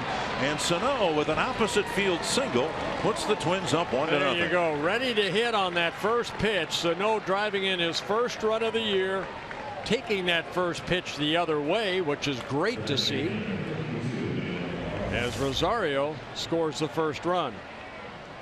So ball left up. And Sano not trying to pull that ball, just went with it. And that'll bring out pitching coach Dave Island as Rosario scores. 3 singles. Remembering that Dozier, ending the 5th inning, hit a ball right on the button for the final out of the inning. So the 3rd time through the order, the Twins are having some better swings, consistently stringing some good at-bats together against Volquez. And now Park, a full swing strikeout in the 2nd, a check swing strikeout in the 4th.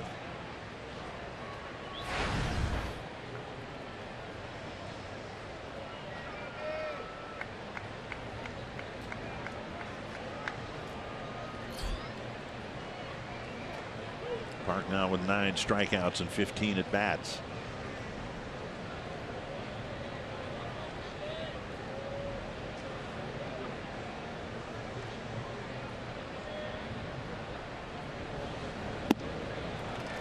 Three-quarter swing on a breaking ball. Definitely looking for something else at last second. Just kind of a bad swing. That run off of Volquez, the first run he's given up this year, had 6 shutout innings against the Mets here on Sunday night.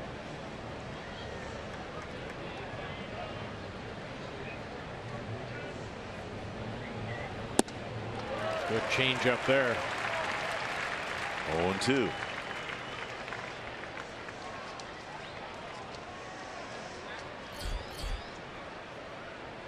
Escobar on deck, hoping that Park can battle back from 0-2 to have a productive at bat.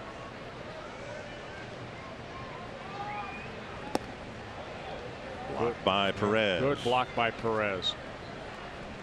Such a nice feeling as a pitcher. You know, when you're ahead 0-2, you want to bounce that ball. Hopefully the hitter will chase it, but you also have a catcher that will block it and keep it in front of him. He's a big man, and yes, he can really do a good job of blocking pitches in the dirt. The great arm we spoke of earlier. 1-2.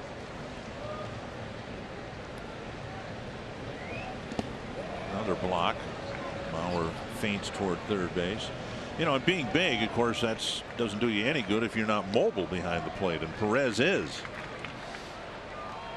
I always looked at Perez the last couple of years and reminded me of former Twin great catcher Earl Batty, who, when you'd see him on the games on TV, looked like the chest protector was always too small for Earl. Yeah, kind of the same way with Perez. He's such a mammoth human being, but it looks like his equipment doesn't fit right. 2-2. And a chopper foul. I do remember that. Seeing Earl Batty old pictures, and you know, they didn't have the protection of their arms or, you know, their shoulders back then. They're almost like a little league type of chest protector. No, Earl, I don't think Earl was even 6 feet, and Perez is north of 6 feet. He's just big all over, but Earl always just looked like his chest protector was too small. Yeah, they list Perez at 6'3", 240, but he catches like maybe a 5'10" type catcher, because he does get low. 2-2. Just missed the inside corner. He tried to zip a fastball over the inside corner, but missed. And now Park trying to protect the plate, trying to put the ball in play, but also hoping not to expand the strike zone here on 3-2.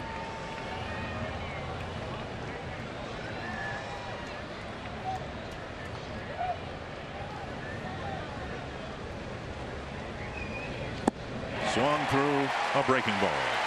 Yep, that changeup, I'll tell you what, that changeup this afternoon has been outstanding. A lot of movement. That's why I keep calling it a breaking ball. Yeah, it almost looked like a slider. It's almost like a screwball. That ball just. But third time Park has struck out, and strikeout number 9 for Volquez. So now Escobar hoping to pick up his teammate. We talked earlier about you're up there, and if you think the guy behind you can get the job done, that puts less pressure on you, but it works in reverse too. When things are going well, Escobar gets a double here, and then Park doesn't feel so bad, and that in its own way relieves some of the pressure. Yep. Let's see if he can do it.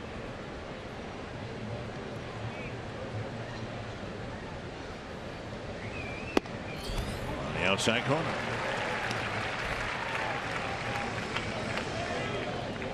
You need to take full advantage of situations like this. The Twins found out on Friday night how quickly the Royals can respond to being down by a run.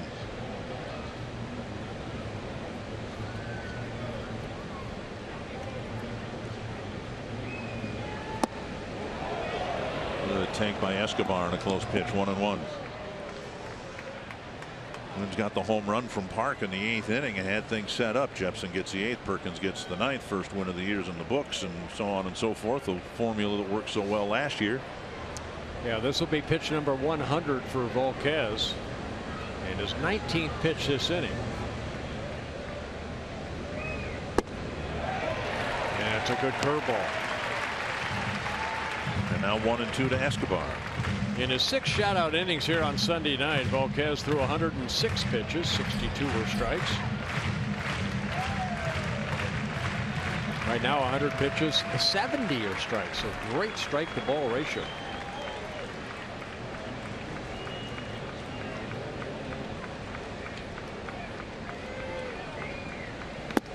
Another strikeout, 2 down. And strikeout number 10. Wins quotation marks here, okay, only struck out 9 times last night, and now we're in the 6th inning and the 10 more strikeouts today. Nunez has had 2 hits, a leadoff single in the 5th, a 2-out single in the 2nd. The Twins would love to get another 2-out hit here to get something more than 1 out of 3 straight singles.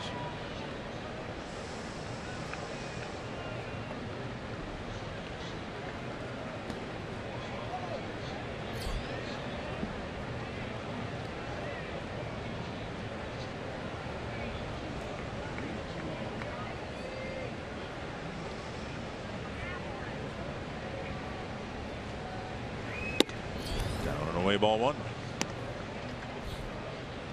I think it also shows the experience of a pitcher that's been around the block. Again, Volquez making his 220th start.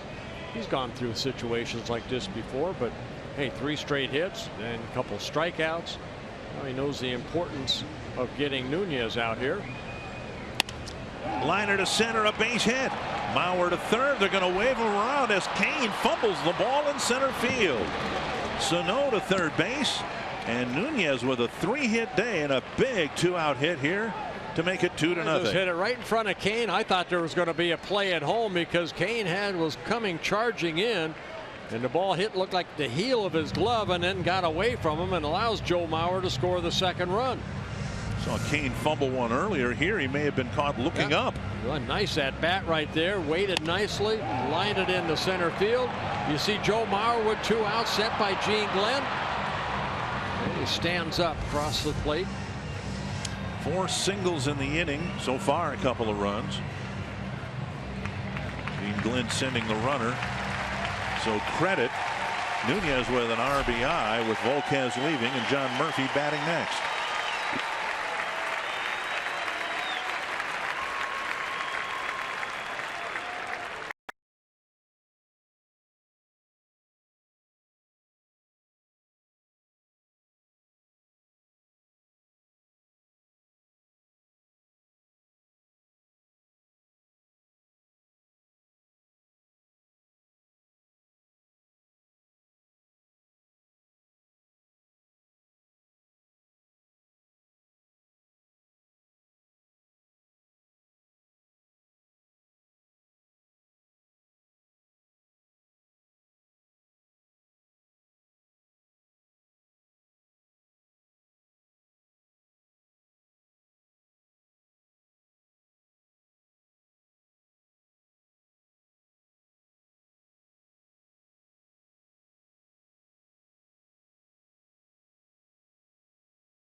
They're up after a couple strikeouts of Park and Escobar. Eduardo Nunez with 2 outs. Hits a ball into center field. Kane comes in. I thought there was going to be a play at home plate, but he bobbled the ball. That not only allowed Joe Mauer to score, it also allowed Sano to go from second to third. So the first error of the year for the Royals goes to Kane out in center field. O'Shaver in the game. Really good start to his season. Had a really good postseason. John Ryan Murphy will hit with 2 on and 2 out. Yeah, O'Shaver worked here on Friday night, a shutout inning, threw 10 pitches, 8 of them for strikes with a strikeout. To right field. Orlando toward the corner makes the catch, and the inning ends. 4 singles and 2 runs for the Twins as they finally get on the board against the Royals.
This afternoon. It's his first start of the season. I asked him how excited he was for the opportunity this morning. He said, that's just another game, keeping things calm and steady. He was very even keel in the clubhouse.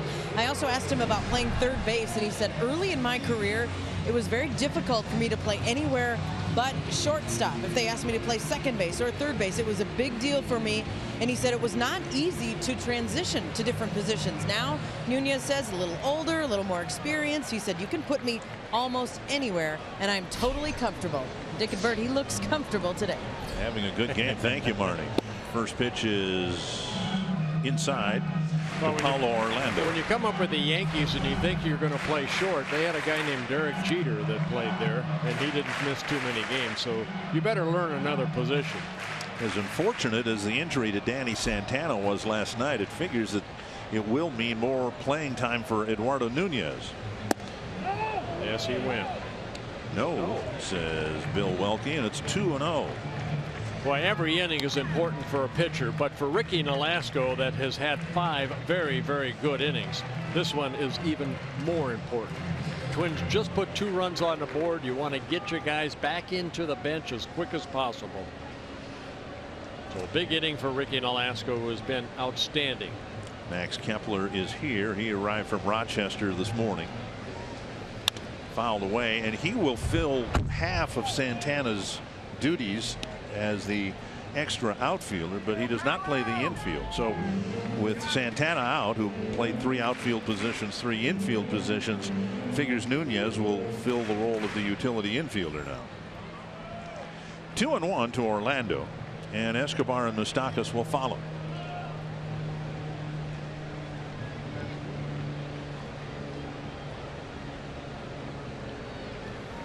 And off the plate, 3-1. Nolasco not only hasn't walked anybody, he hasn't had.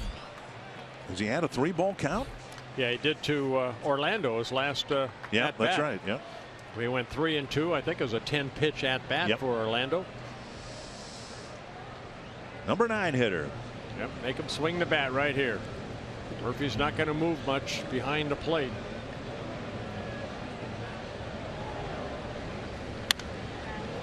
Fouled over our heads. There's a lot of things over our heads.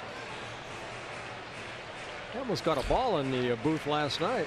Almost got 2 of them. I had one over here to my left, and you had one that. There's a little indent right here, right in front where the ball hit.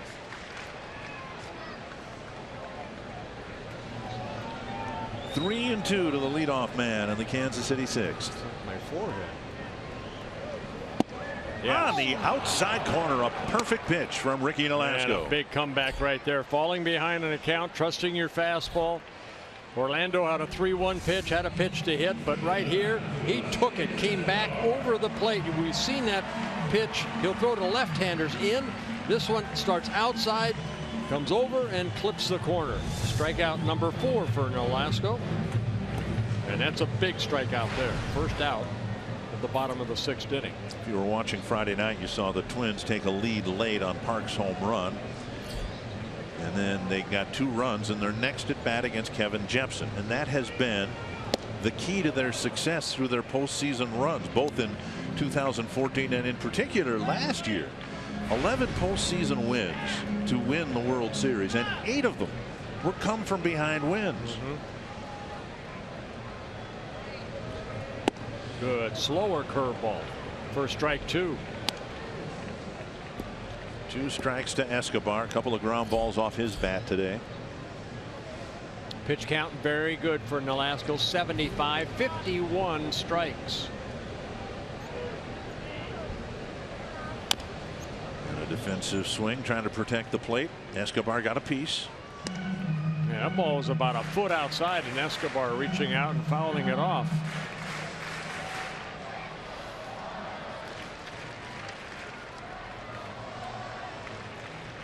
Sometimes as a pitcher you look and you see that ball was way off the plate. Do I come back in?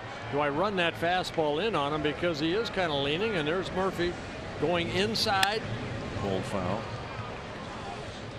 Now, doesn't that second run that the Twins got, the 2-out single from Nunez, doesn't that allow a pitcher to be a little more aggressive out there on the mound, having a 2-run lead rather than a 1-run lead? Last thing you want to do, you're going to stay aggressive. Nolasco's going to stay aggressive. You just don't want to walk anybody. You know, no free passes. Make them earn their way on. That's down the line, but it's going to hook foul. Yep. Escobar knew it as soon as he stepped out of the box. The curveball stayed up.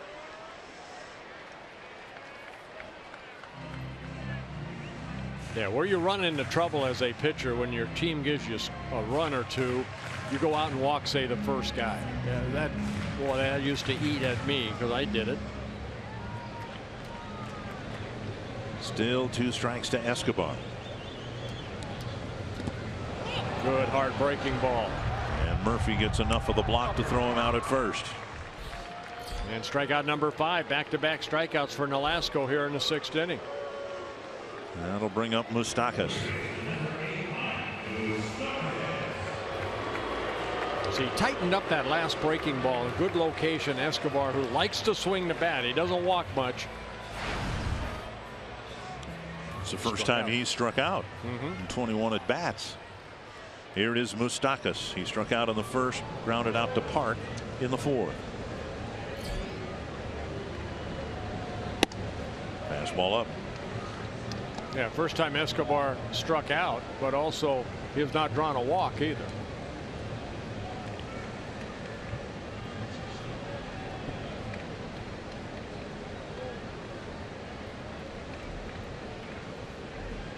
Done a good job of Moustakas the first 2 at-bats. He struck him out on a curveball down and in, and then went with a fastball when he was ahead 0-2, and Moustakas beat it into the ground to Park at first.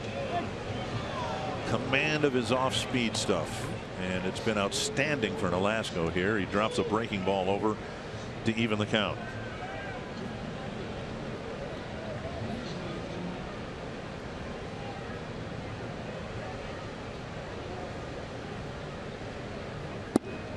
Missing low. Yeah, Nolasco, 33 years old, originally signed by the Cubs back in 2001. Out of high school in Southern California. Came up to the big leagues with the Marlins in 2006. Spent 8 seasons with the Marlins.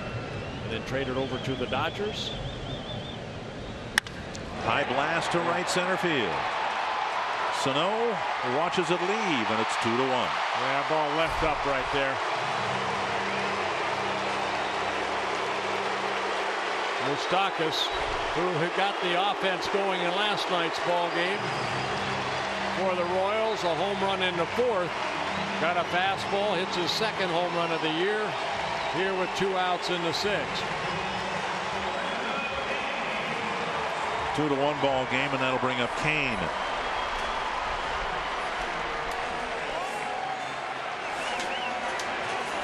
When Moustakas hit the first Kansas City home run of the season yesterday in the 4th inning, Kane followed on the very next pitch and hit one himself. Tried to, and Nolasco teased him with a breaking ball, got a swinging strike. Yeah, take a look at the pitch right here. They wanted the fastball down, and it stayed right there. And good solid swing by Moustakas. 1 strike to Kane.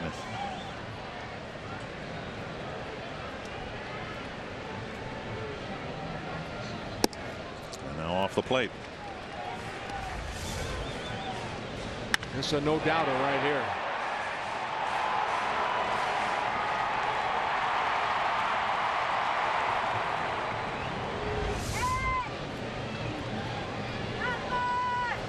Sun trying to break through the clouds here in Kansas City.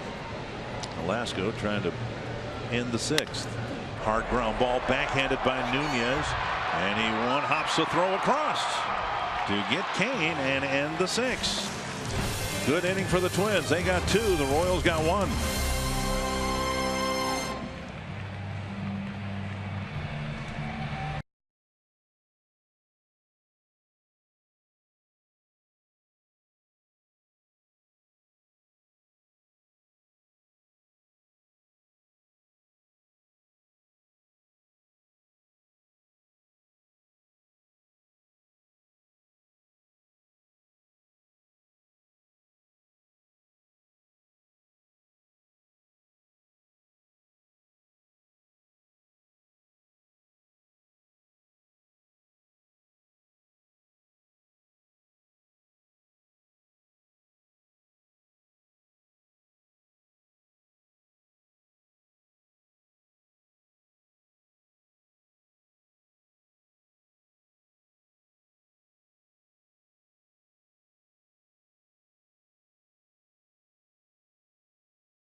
Story of the game, the Twins with a lead heading to the 7th. Well, we had first 5 innings of pitchers duel.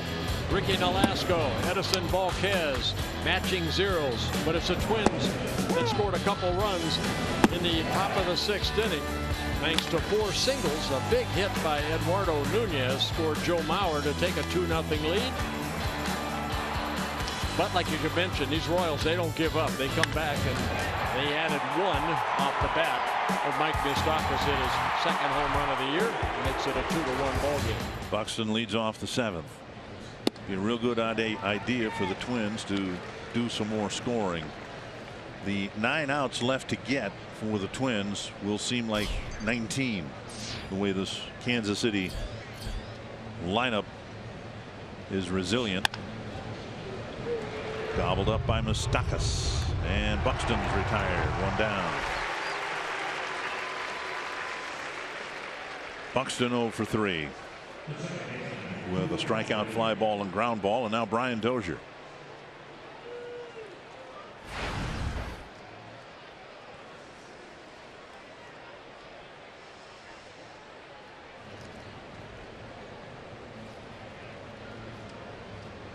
Talked about Hochevar and what a great job he did in the postseason last year.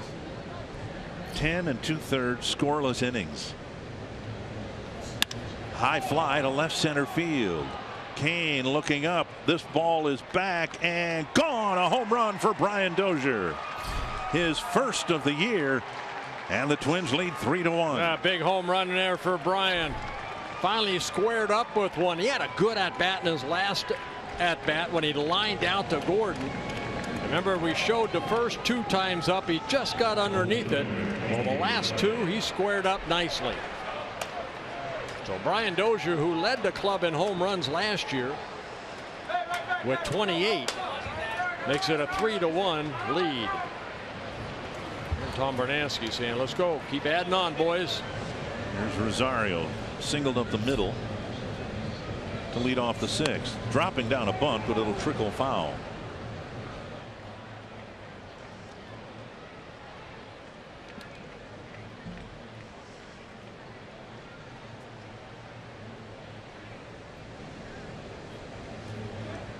Twins really from Dozier's at bat in the 5th all the way through, when they have made contact, it's been pretty solid contact. 1 strike to Rosario. Hard on the ground to Colon. 2 down. Let's take another look at Brian Dozier's home run against Luke Hochevar. You see the fastball up, and that's, you know, remember the first 2 at bats he popped it up. That one he squared it up. Yeah, they got him out up there. I don't think anyone would be foolish enough to intentionally pitch up there to Brian based on what he did last year and the year before to pitches up even out of the strike zone. But he popped the first 2 up and plastered one into the seats in left center field. Here's Mauer, 3 for 3. Ouch. And that hit Joe. Joe rarely gets hit by a pitch. I think he got hit in the ankle by it. Got an ankle guard on for foul tip, but that one got him up around the knee. Hochevar, you can see Perez sitting inside and right off the right kneecap. Oh boy. Joe running it off, going to first base.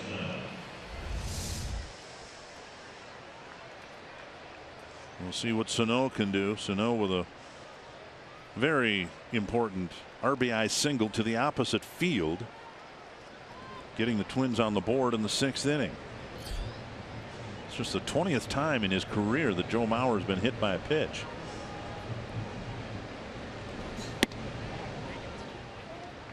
Sano's hit significant because of the timeliness of it, but also where it was. The Twins with 9 hits, and the actually 2 pulled hits if you count Dozier's home run pulled to left field. The home run and then Mauer's infield hit are the only 2 that have gone to the pull side. And that has to be a wonderful sight for Tom Bernansky, who's worked with these guys trying to get them to use the whole field. And now 1 and 2 to Sano. Sano looked like he hit it off the end of the bat, but he hit it to right center field to drive in a run. You know, Dick, I know nothing about hitting, but I've sat on the bench and I've watched and listened to hitting coaches talk to hitters, and I always say, when you're struggling, try to hit the ball right back through that pitcher's box. Try to hit it right back up the middle. And I think the Twins have done a good job of that. Sano doesn't like it. And Sano has got to. He just threw him out. He just got tossed. And Sano's got to learn to not do that. John Hirschbeck gave him about 5 seconds worth and then threw him out. They told him to get out of here. Sano said something else, and John Hirschbeck, the crew chief, tells Sano, your day is done. And it may have been done anyway. The Twins lead by a couple of runs. We may see Max Kepler in right field when we come back. Twins leading 3-1. And now we will stand and honor America with God Bless America.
home plate area quick enough to keep Sano in the game. He may have taken him out anyway. Max Kepler is in, just called up today. Eric Hosmer leads it off against Ricky Nolasco. Big swing and a miss. Good off-speed pitch right there. And Nolasco starting his 7th inning of work. 87 pitches, 60 for strikes. Missing inside with a fastball, 1-1. Yeah, I was watching the conversation between Sano and John Hirschbeck, the crew chief, and Hirschbeck told him to leave, and then Sano said something else, and that was it.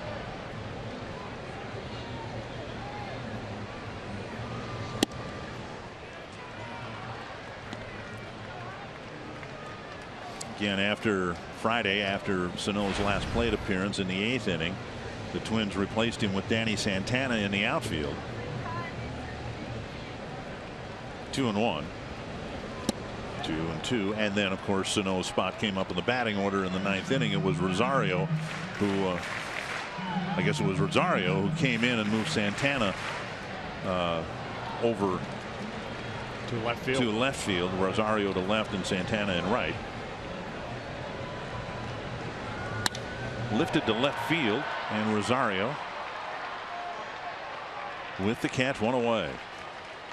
Let's go back to the pitch called a strike for Sano's 3rd strikeout of the game. Yeah, Hoshaver's fastball, you could see, clips the outer part of the plate, and John Hirschbeck said strike 3. Sano did not like the call, had some words with him, and you can see he said something like with his mask, "Go on, get out of here. You continue, you're out." And he did. He threw him out. Again, file it under the lessons learned. It might have been a moot point. He may have come out of the game anyway, but he needs to be aware of the situation and do what he can to stay in a ball game. Well, you know, the umpires are always, they're a close-knit group. They talk to each other, different crews, and you don't want to have the reputation of being someone that's going to question every call. So, you know, even though that it showed that ball was a strike, sometimes the frustration of not off to the start that Sano, he jumped the gun a little bit. But that, like you said, that's a learning experience for the youngster. Morales with a 1-1 count. How about Ricky Nolasco? 19 outs, 1 run allowed, and only 3 Kansas City hits. No walks. Breaking ball called a strike. He's done a good job of changing speeds on that breaking ball, fastball. The only really mistake he made, he left the pitch up to Moustakas that hit the home run last inning. Perez just hit a ball down the right field line for a double that Sano probably should have caught. And then the base hit that Morales had in the 2nd inning, just roll her up the middle. So Nolasco out to prove a point. We interviewed him, of course, in spring training and seeing how, you know, he's preparing for the season. He said he's healthy. He's on a mission. I like that mission so far. 6 1/3 innings, only 1 run allowed. But again, this Kansas City team has succeeded late in the innings in terms of producing runs late. The only bad thing about all the emphasis placed on the Kansas City bullpen is maybe taken some of the focus away with how these hitters bear down in the last 3 innings. Hit hard to center, but Buxton is there, 2 away.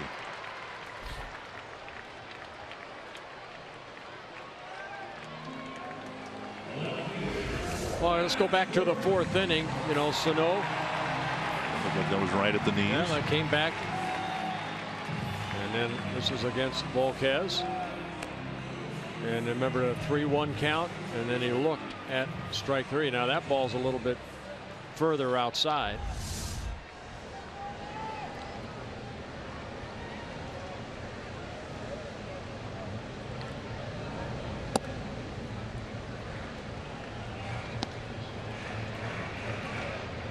One and 0 to Gordon.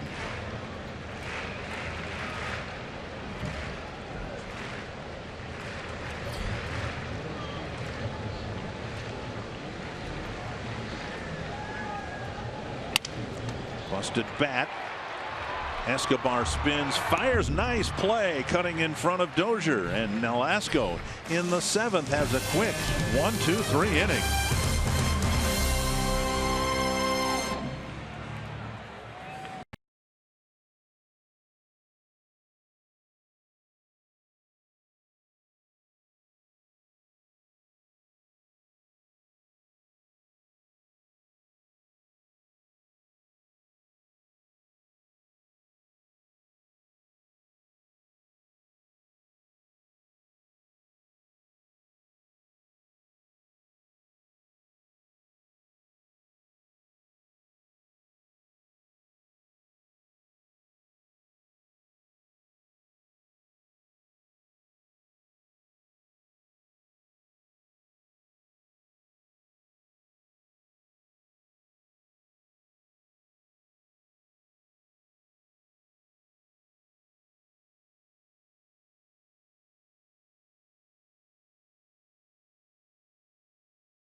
Well, thank you very much, Tom. Yeah, it's been a great day for Ricky Nolasco, and arguably the biggest start he's had as a Twin. Twins with a 5-game losing streak to start the season, and he was sensational today.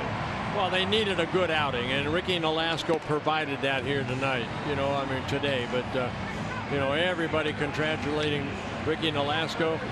Phil Hughes went into the 7th inning in Baltimore on that 3rd game, but Ricky Nolasco first starter to go 7 innings, which is a great sign. Only 3 hits allowed, no walks, 5 strikeouts. Neil Allen saying, yes, I knew you could do it. Just it's one step toward hopefully a successful season for Nolasco. And all that said, this game is far from over. Dylan G comes into the ball game to pitch for the Royals. He'll face Byung-Ho Park to start the 8th. Yeah, Dylan G in his first season with the Royals, making his Royals debut here this afternoon. Last 6 seasons with the New York Mets, signed as a free agent over the winter by the Royals. Park with 3 strikeouts and 3 at-bats. And off the plate, 1-1.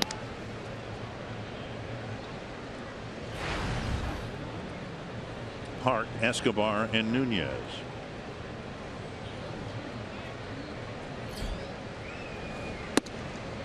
Came inside, missed, 2-1. Got a report on G. Fastball, not overpowering, low 90s, slider, very good changeup.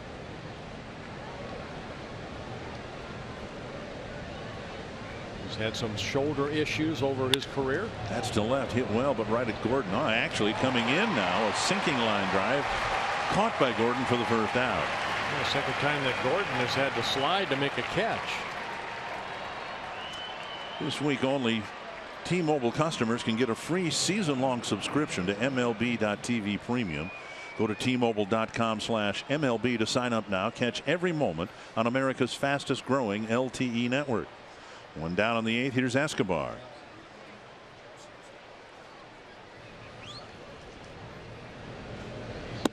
Inside, ball 1. Yeah, we talked about the Royals bullpen, how good they are, but they have a lot of guys. We saw Wade Davis came up as a starter. G came up with a starter with the Mets.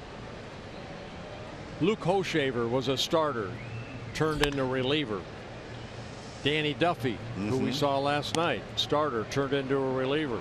Chin-Ming Wong, who pitched last night, came up as a starter. So a lot of their bullpen guys weren't guys that signed to be a reliever, which like Herrera was.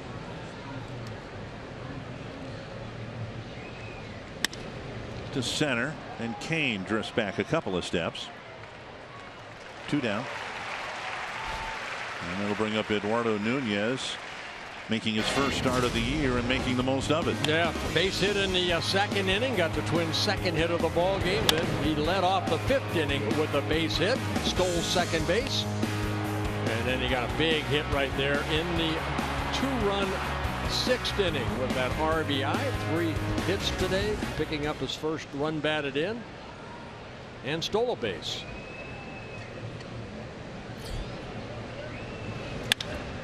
Four for 4 for Eduardo Nunez. A 2-out single.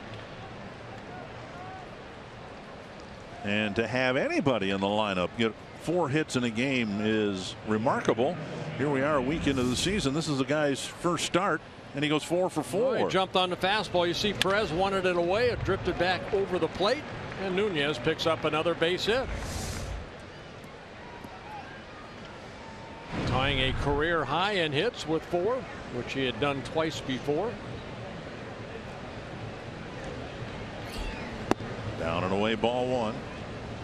Murphy 0 for 3, a ground ball to short, a strikeout, hit a line drive on O'Shaver's first pitch for the 3rd out of the 6th, caught by Orlando in right field.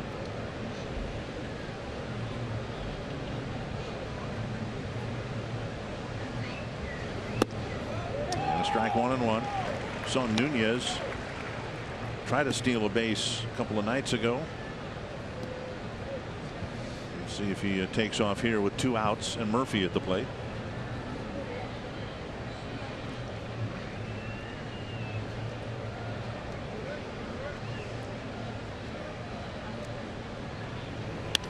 Off the handle of a bat to the screen. 1-2.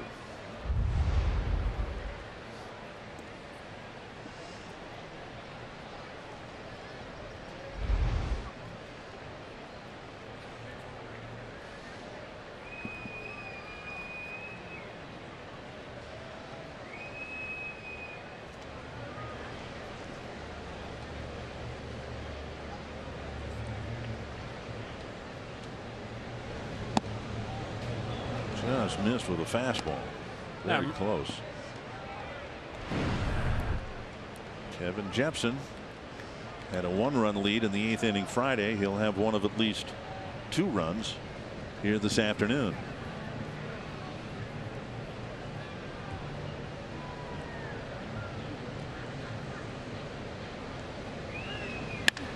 High and fairly deep to center. Kane twisting around and around and around, and he makes a catch on the warning track. Brian Murphy gave it a ride, but in the ballpark, that ends the top of the 8th.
They're leading 3-1. Kevin Jepsen has had 2 difficult outings, one in Baltimore, one here Friday night. He has been, or last year was so good for the Twins, very stingy in giving up hits. He's faced 8 batters and 4 of them have gotten hits. Yeah, that was then. This is now. This is a big inning for Kevin, who has been struggling as of late. Get that first out, and that being Salvador Perez. Fastball and a strike. Perez. We've seen the velocity there for Kevin. It's just the location of that velocity. He's left a lot of pitches up. He's got a hard breaking ball. Said that his changeup, he's having a little trouble with the feel of the changeup. Could be the cold weather. There's a good breaking ball there. I asked Paul Molitor yesterday about Jepsen and the difficulty he's had, and he said, yeah, the location, you don't want to leave fastballs up, obviously, but it's compounded because he hasn't had a feel for that changeup. And if a hitter senses that, you know, the secondary pitches aren't coming, they can get locked in on a fastball, and that's kind of what happened both in Baltimore and here Friday night. Yeah, and he fell behind the count too. If he falls behind in the count, it's important to pitch ahead in the count. There's a breaking ball that landed well in front of the plate. 1-2. When you're a hard thrower like Jepsen that doesn't have a lot of movement on that fastball, you fall behind 3-1, 2-1, you come in with your fastball, it's pretty hittable if you leave it up, and that's what he was doing. So hopefully this outing here will be a lot cleaner for him. And now 2-2. Perez got the biggest hit against Jepsen the other night, a triple to the gap in left center field past a diving Rosario. It drove in 1 run, and then Infante lifted a fly ball to score Perez for what turned out to be the game winning run.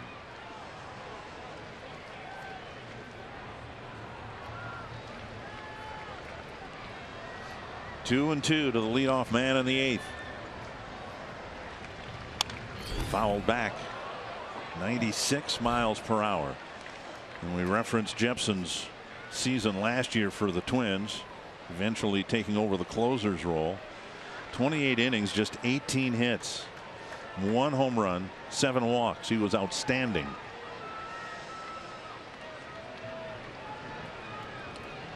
Trying to pitch a shutdown 8th here in Kansas City. Another foul back on another fastball. Well, again, the fastball is 95, 96, but if it's up and straight, hitters are going to foul it off. This is where you need your catcher to sit down and away and just hit that spot down and away. Make him get that ball down in the strike zone.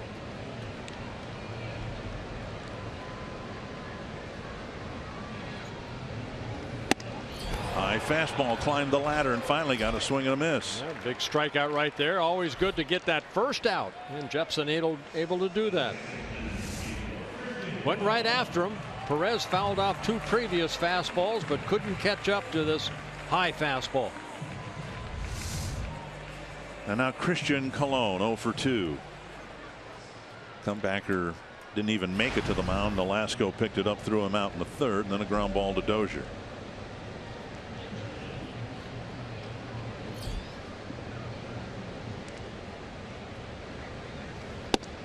There, just like that. That's a good pitch right there. Put that in a bottle and keep it. Straight over the top, great location. Downward plane. Boom. Wow.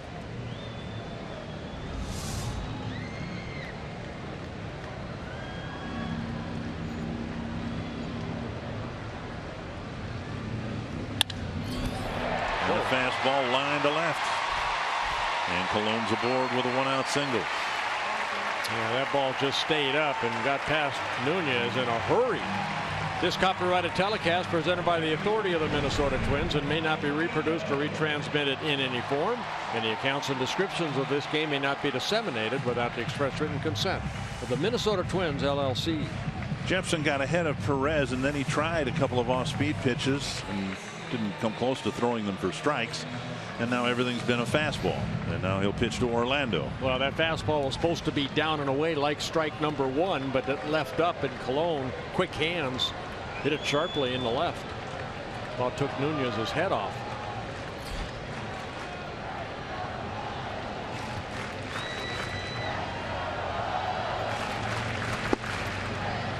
Missing down and in. Orlando with a pop to first.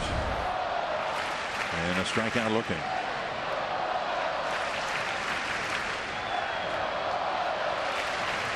Fans cheering here because they've been paying attention the last couple of years. The Royals have done so well in the late innings.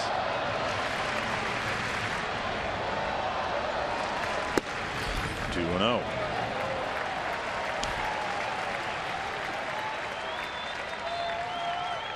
If you can't get a breaking ball over, of course the hitters on the bench are watching and they're saying, okay, he struggled with that breaking ball, we're going to sit on the dead red, meaning a fastball. Murphy going out to talk to Jepson. And as a pitcher, this is where if you're not getting your breaking ball, you have to trust on keeping the ball down. The ball Cologne hit was about letter high, inner half of the plate. Here, I would imagine you got to throw whatever you can throw for a strike, right? Right. Yep. You can't fall 3-0. Well, you don't want to make a mistake in, so you have to almost have to cut that plate in thirds, and I got to hit the outer half of that plate.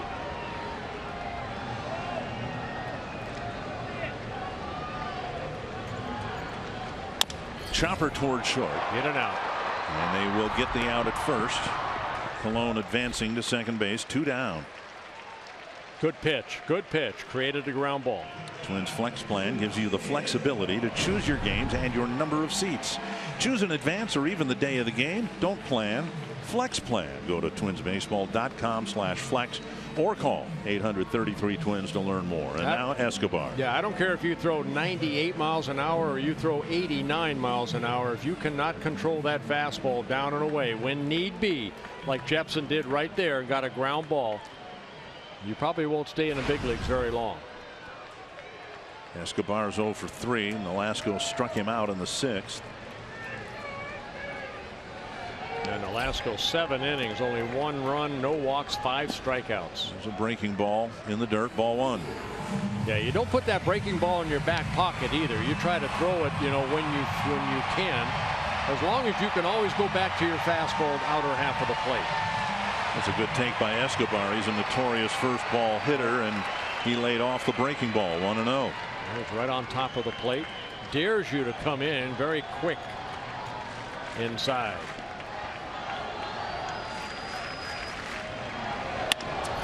Bouncer to short. Escobar sets. And a good 8th inning for Kevin Jepson, and the 2-run lead is preserved.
Win of the season. Fox Sports North is proud to partner with Girls on the Run Twin Cities to empower girls to be healthy and confident. Join us for the Girls on the Run Spring 5K presented by Alaris Mortgage on Saturday, June 4th at Normandale Community College in Bloomington. To register, visit foxsportsnorth.com and click on upcoming events. Now, it says join us, and we are going to be in town on June 4th. You want to run? It's a 5K. My running days are behind me. Really? Yes. Okay. How about you? You going to go run with them? It's like what, 3 miles? Here's Buxton squaring to bunt. Down and away, ball 1.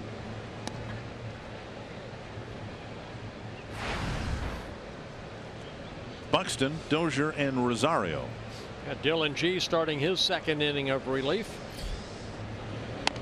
Push bunt. There you go. Nice play, but bad throw.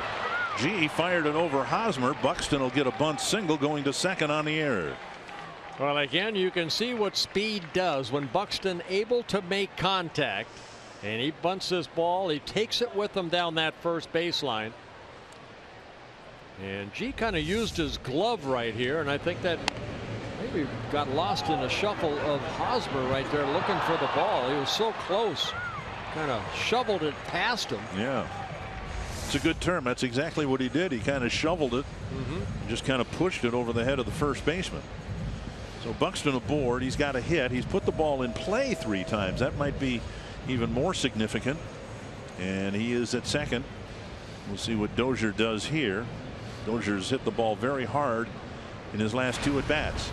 Yeah, it's a bunt single for Buxton, and then the error by the pitcher G, allowing him to go to second. So important for Dozier here to do whatever he needs to do to get Buxton to third base. The Royals will have to bring the infield in. There's a pitch away, ball 1. This is an at bat that Brian, I know he likes to try to pull everything. This is a ball. This is an at bat that he has to look to hit up the middle or the other way. Advance Buxton over to third. There's a breaking ball and a strike. Dozier taking a couple.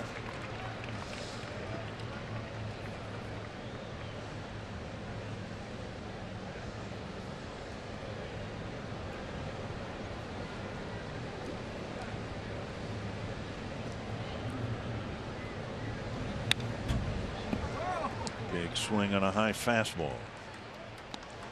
1 and 2. Well, same thing I was talking about Jepson last inning is the same situation G found himself in right there. You have to trust your fastball down in the strike zone. He lit that baby up, and Dozier fouled it straight back.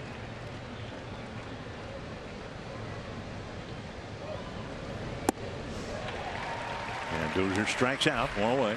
Change up right there. And G picks up a strikeout, his first. And Buxton still at second base. Rosario 1 for 4. Started the 2-run 6th with a single up the middle.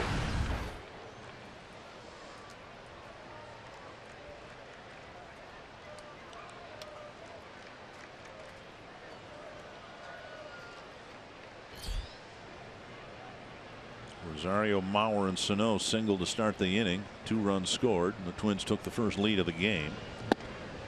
Swing and a miss. This is where the high percentage of strikeouts can really hurt a team. Twins needed a productive out from Dozier. Didn't get it, and now that adds more pressure to Rosario's at bat. The infield is not in. Swing and a miss, swing and a miss, 0-2. 92-mile-an-hour fastball.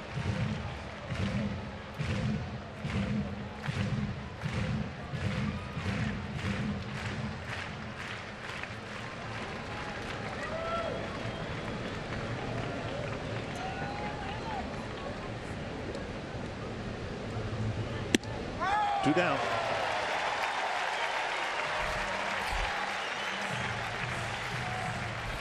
G picking up his second strikeout, 13th strikeout the Twins have had this afternoon. And it wasn't a strike, of course. So that'll leave it up to Mauer. Twins got Buxton to put down a bunt for a single. Yeah, they're going to go ahead and walk Joe Mauer. And it'll be Kepler who will hit with 2 men aboard.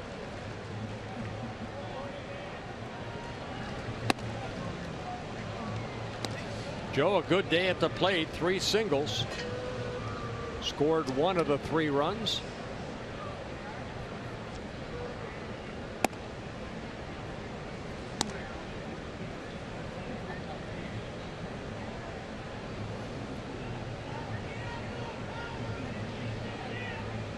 Good day at the plate for Joe, having reached all 5 times.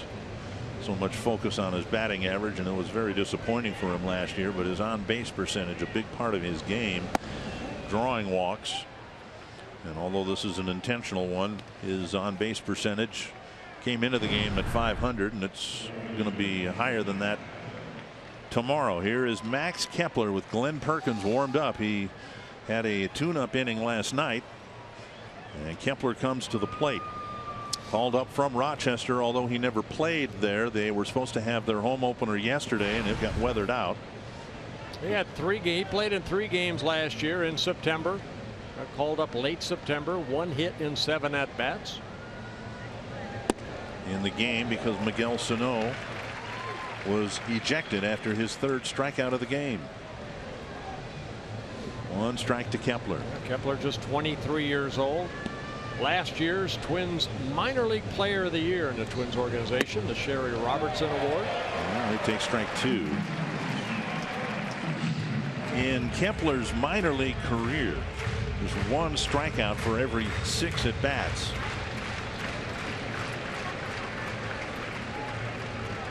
Oh, 2. Up high.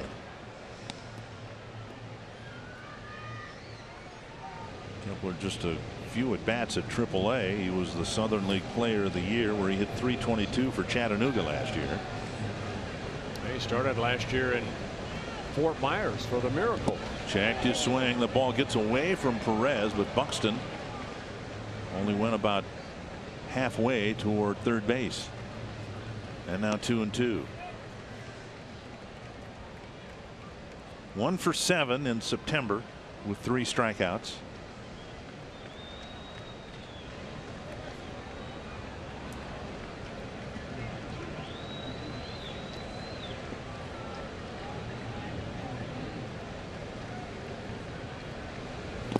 And now 3-2.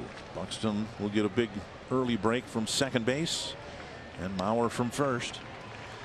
And if Kepler reaches, Park would have a chance.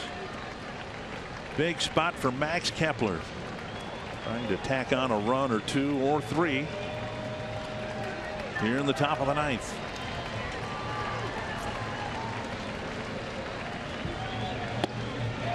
What a plate appearance for Kepler. He fell behind 0-2. He took 6 pitches, and he ends up taking a walk to fill the bases. Never swung the bat, but impressively didn't chase pitches out of the strike zone like that either. Like a changeup that stayed outside. So a good at bat for a guy that got up at 4 o'clock in the morning to make the flight here. Young Ho Park 0 for 4 with 3 strikeouts. Pitch is up, ball 1.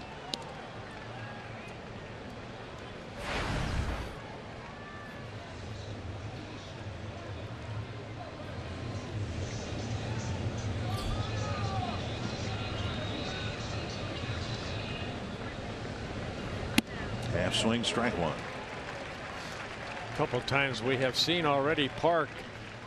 Looks like he wants to swing, but then he holds up. Go ahead and let it fly.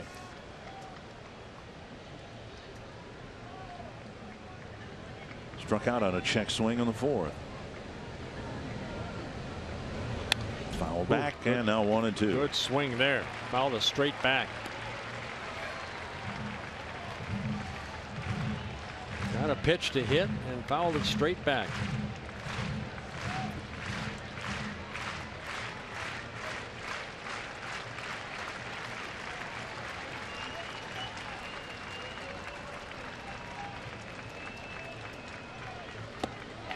14th strikeout of the day for Twins batters, the 4th for Park, and the Twins leave the bases full. Glenn Perkins will come into the game in the 9th inning with the Twins up by 2.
Three to 1, the Twins in front.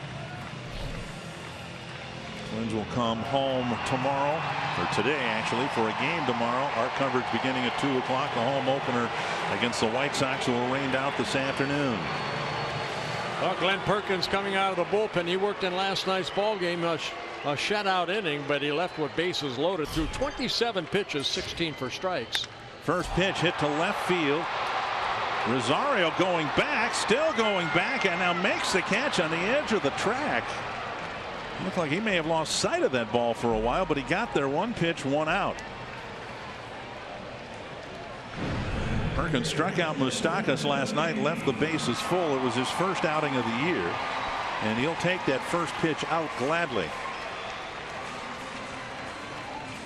He walked Kane in the 8th inning last night.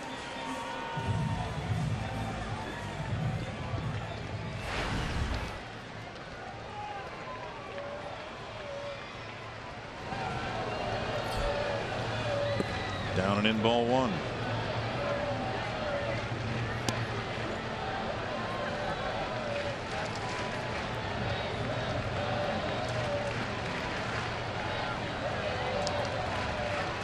And just 0 for 1 with last night's walk against Perkins. And 92 miles per hour, but not close to the strike zone. Perk kind of readjusting his footing where he lands a little bit on that mound.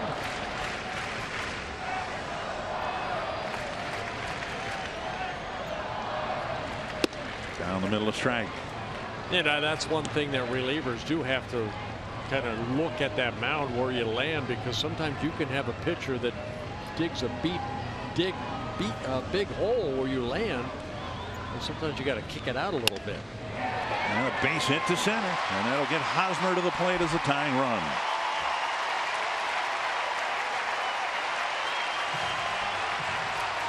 Perkins fell behind 2-0, then 2-1, and Kane with a base hit to center. Well, fastball that stayed up. Oh, that's a breaking ball that Kane takes it up the middle for his first hit of the ball game. Hosmer's 0 for 3 today. Perkins struck him out to end the 8th inning last night.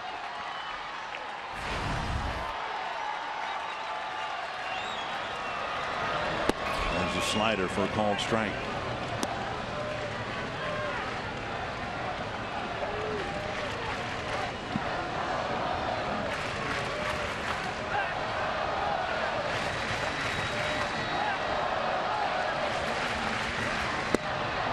Chasing high cheese, 0-2.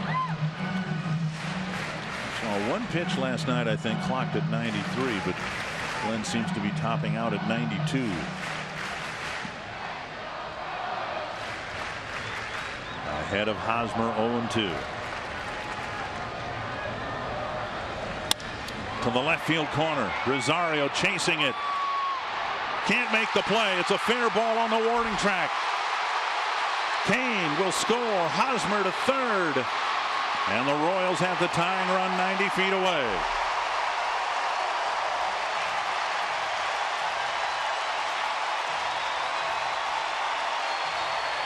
That ball had a lot of slice on it. Rosario was shading him a little bit toward center field. Had to go a long way.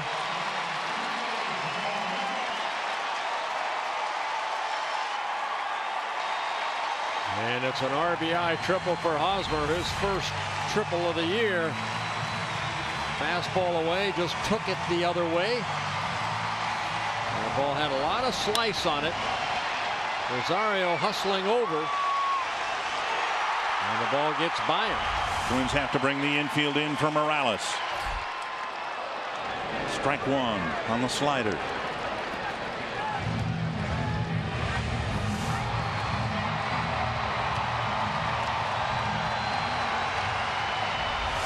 Frankly, the Twins are lucky that wasn't an inside the park home run.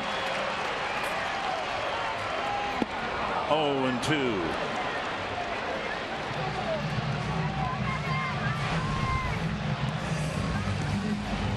Morales 0 for 2 in matchups against Perkins. Did not face him last night.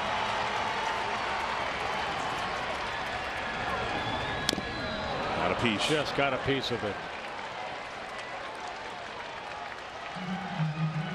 They all been sliders, I believe. All been hard sliders, yep. Try to go down and in underneath that swing of Morales, who's a right-handed hitter.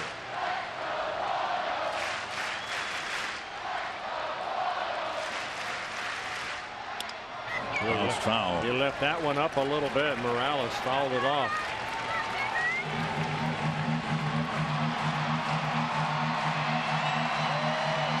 Everybody here at Kauffman Stadium standing. They should be used to this by now. 0-2. Fly ball right field and deep. Kepler going back, still going back. Makes the catch.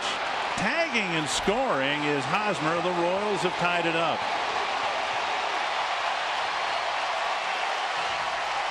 And Perkins' first save opportunity is a missed save opportunity. It took a fine play by Kepler to get the second out.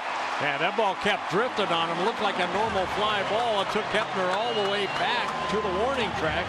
Made a nice over the shoulder catch. So just like that.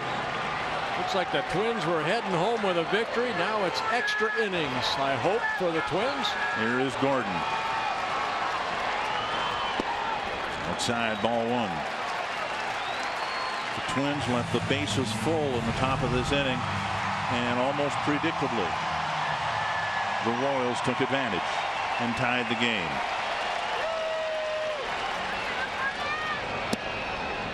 Two and 0.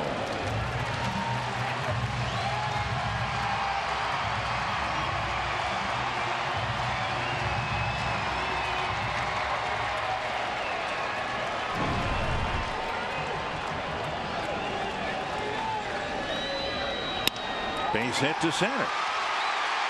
And the winning runs at first for Salvador Perez. Well, you might see a pinch runner here.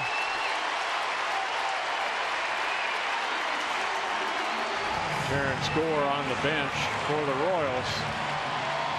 CenturyLink what's next tomorrow afternoon. Jose Quintana, who was supposed to pitch today for Chicago, but again they got rained out, go against Kyle Gibson. Gordon looking in the bench or toward the bench. He will be left in.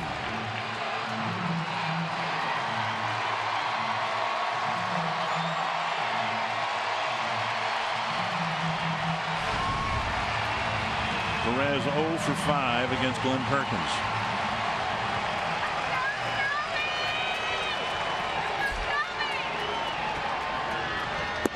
Ball 1.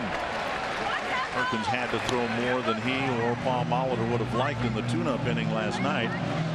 And now he's throwing a lot of pitches, 17 of them in the 9th inning. Yeah, again, 27 used last night to get the 3 outs.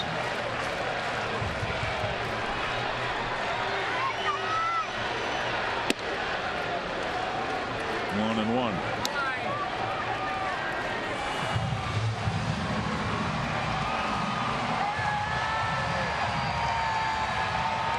Hits for the Royals, tying the game, wasting a great game by Ricky Nolasco.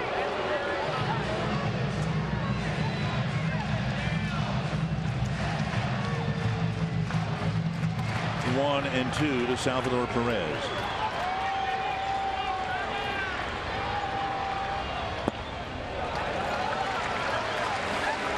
Two and two.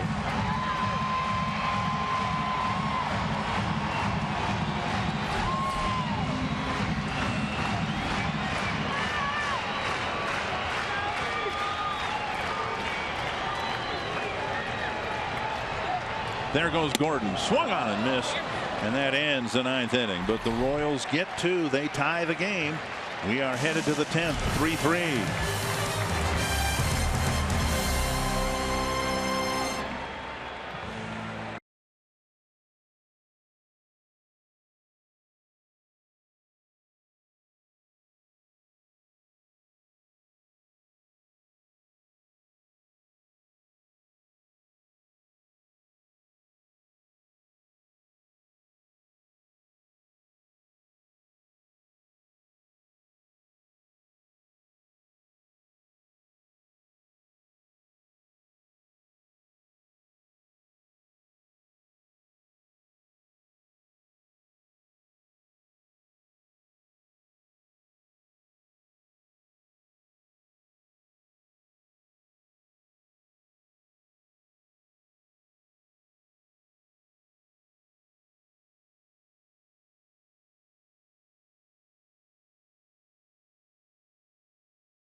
The Budweiser Roof Deck is the ultimate Minnesota Twins outdoor experience.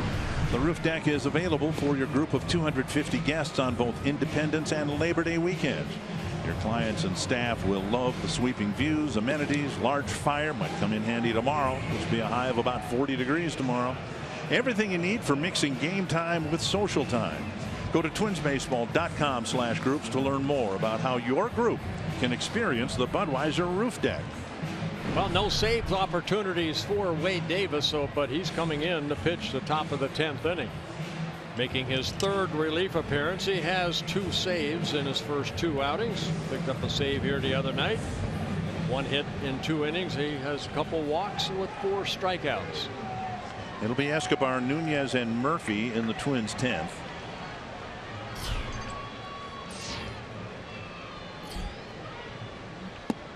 Down and in, ball 1. Twins with a great chance in the top of the 9th to add at least 1 run. Buxton was at second base with nobody out. And the Twins struck out 3 times. Around a couple of walks. That's Weekly coming in. Colon makes the catch. Little pop up for the first out. And we'll see if Nunez can pick up his 5th hit of the afternoon. Yeah, Davis got the save here on Friday night. Ended up throwing 26 pitches, 17 for strikes, a walk, a couple strikeouts. Nunez with 4 singles.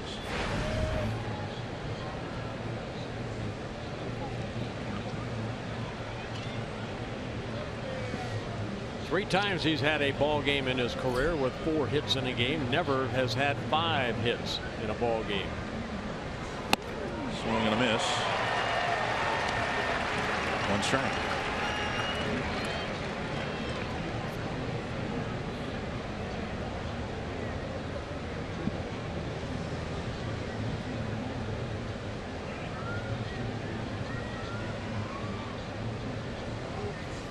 Oh, got hit by a pitch.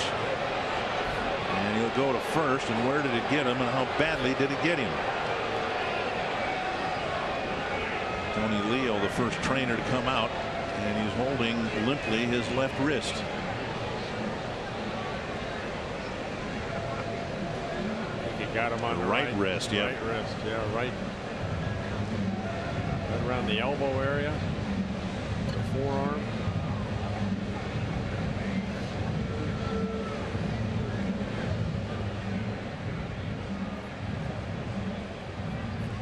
Twins have already made 1 bench move when Sano was ejected.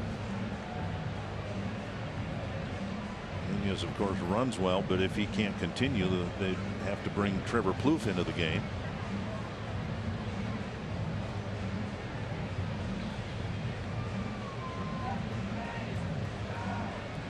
Yeah, it almost looked like Nunez ran into that pitch, so maybe he was trying to bunt, take the ball with him. Take a look at this pitch right here. Watch Nunez right there. Yeah, he was going to try to bunt that ball.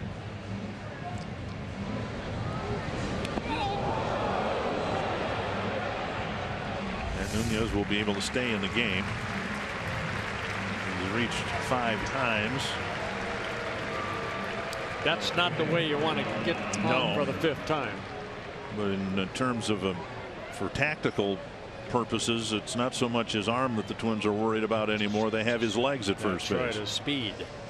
John Ryan Murphy is 0 for 4. Hit the ball hard once back in the 6th inning.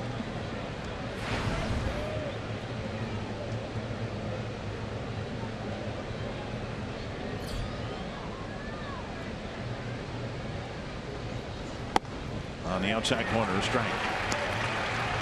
Twins made Davis work here on Friday night.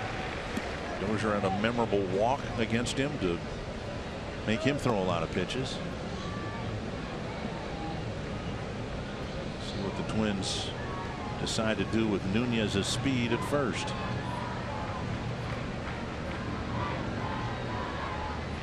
There he goes. Didn't get a particularly good jump. Out at second. And Nunez says, let's take a look at that. He's pretty convinced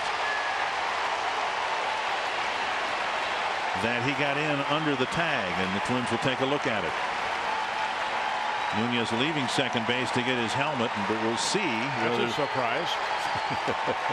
We'll see whether the Twins challenge this. Yeah, did he get that left hand on the bag before Cologne? I believe Cologne caught that ball and applied the quick tag.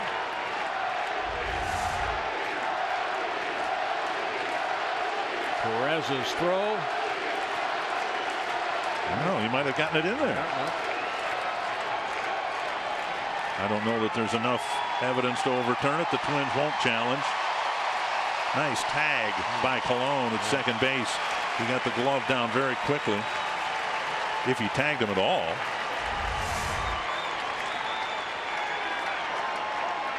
So now Murphy up there with a 1-1 count, and the base is empty.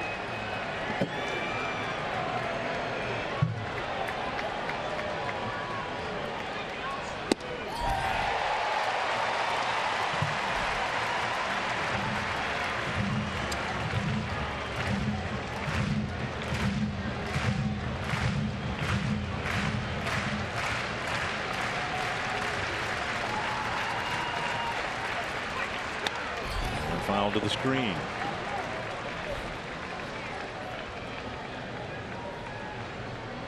Davis in his 4th season with the Royals. Now the closer here was Greg Holland, but he had the Tommy John surgery.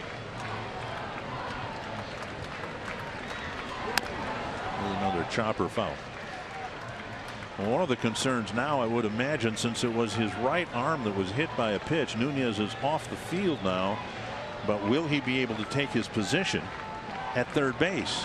It was, of course, his throwing arm that was hit. 1-2 to Murphy. Popped up and back into the seats. Plouffe doesn't look like he's ready to jump into the game, so the assumption is Nunez will be ready to go. I'm sure he'll take a couple ground balls throws across the diamond, see how it feels. Hopefully it's all right.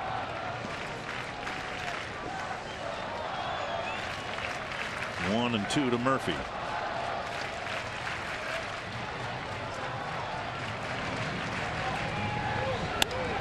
And a pop up. Retreating is Hosmer near the tarp. Makes the catch. Only 3 men bat against Davis. And now Trevor May will enter the game as we are tied going to the bottom of the 10th.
We head to the bottom of the 10th. Well, the first 5 innings was a pitcher's duel between Edison Valquez and Ricky Nolasco. It was the Twins that scored first, thanks to Miguel Sano's RBI single, that in the 6th inning. And then later in the inning, Nunez driving in the 2nd run. And Ricky Nolasco, outstanding. 7 innings, only 3 hits allowed, 1 damage, the home run. And then in the 9th inning, here come those pesky Royals coming back. A sacrifice fly right there after the Hosmer triple scored Kane. Hosmer scores the tying run. So not a good save opportunity for Glenn Perkins, who threw 21 pitches. Colon will lead things off against Trevor May.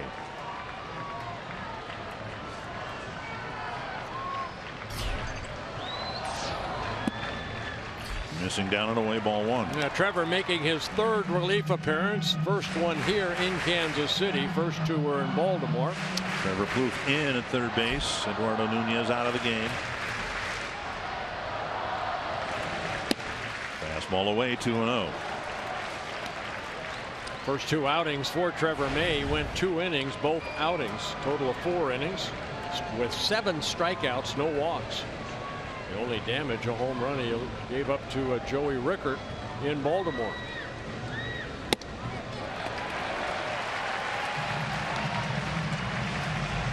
Three and 0.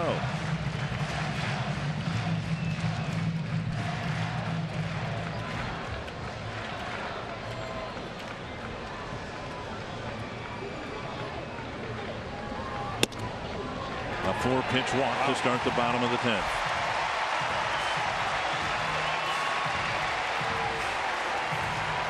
Butting situation, I'm sure, here for Orlando. Here comes Terrence Gore, the speedy outfielder. such a weapon. If you haven't seen much of Gore, just imagine Ben Revere. Built the same type of speed.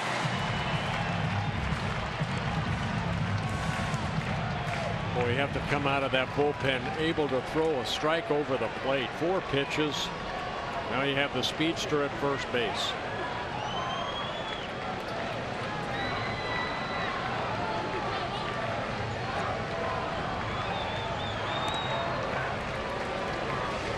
And Gore, and before him Dyson, who's on a rehab assignment. So fast in a bunting situation like this, what Ned Yost does frequently is steal second and bunt the runner to third.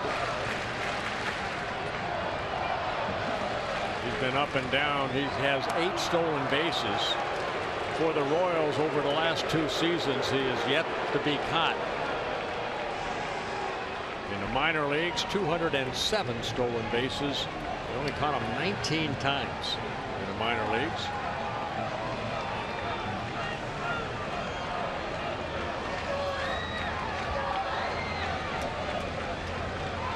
Trevor May holding it, and then steps off. And this is what a speedster can do to a pitcher. You know, you think, okay, now I have to hurry my delivery toward home plate, allow John Ryan Murphy, if he does take off, to have a throw. But then you have to worry about the hitter at the plate too. Not close. And see, what you end up doing is trying to overthrow the ball, and it takes you out of your rhythm.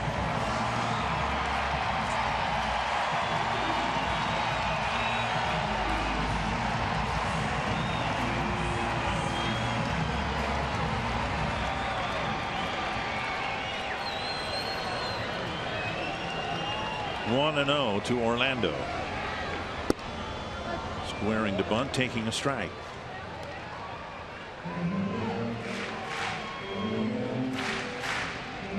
Trevor Plouffe has to take the bunt away as far as down that third base line. Of course, Park has to hold on Gore at first, who has an outstanding lead.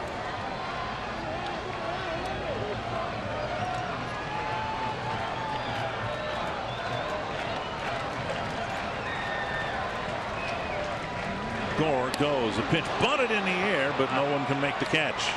Boy, that would have been nice if that ball could have been bunted toward Park. There might have been a double play as Gore slid into second base.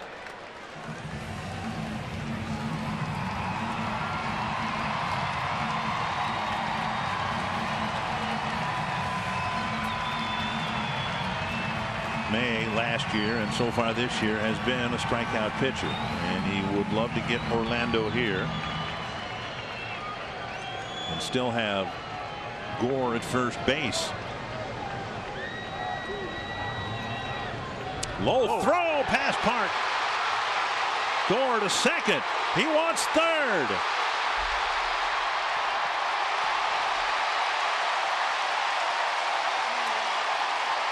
There's a saying that speed kills. Winning run at third, nobody out. And the outfield and infield will have to come in. A big error by May, trying to just, make a perfect throw over to Park, and it got past the Park, and it's off to the races for Gore.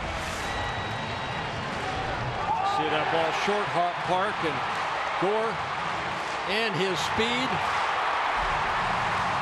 slide safely into third.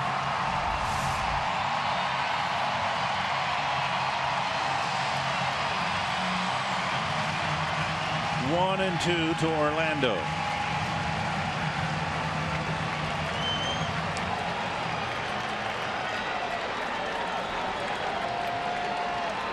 A strikeout pitch has been that curveball. Buxton comes in. Gore standing on the bag. One away. Curveball right off the end of the bat creates that soft fly ball in the center. Keeps Gore at third. And Buxton doesn't have to go far back to his position because the outfield has to stay in again. Yeah, the outfield, you have to play as deep as you think you'll catch a foul or fly ball and make a good throw home. So, if anything, Rosario might be a step or two deeper than he should be.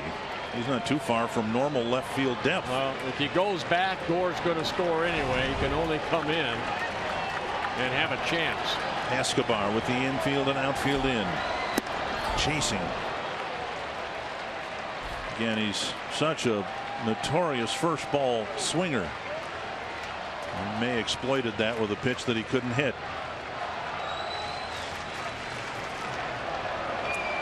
Very tough guy to strike out, however. Nolasco got him in the 6th.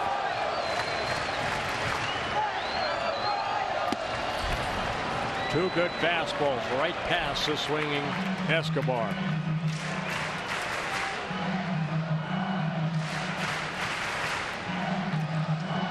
I think this could be old country hardball right here. I'd be surprised if he throws him a curveball. If he throws him a breaking ball, you have to keep it down and away. He will chase that pitch down and away. 2 strikes to Escobar. Fastball away.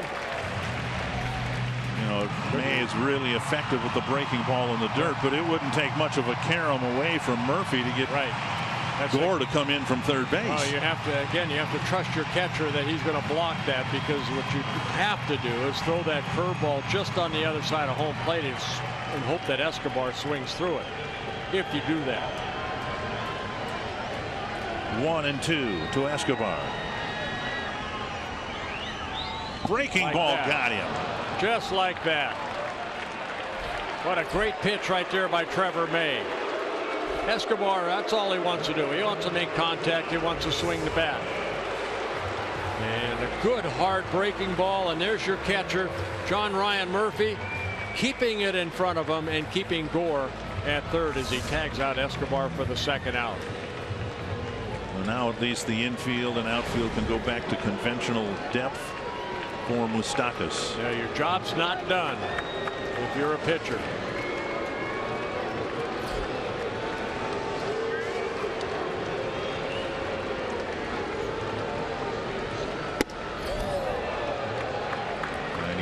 But missing inside, ball 1.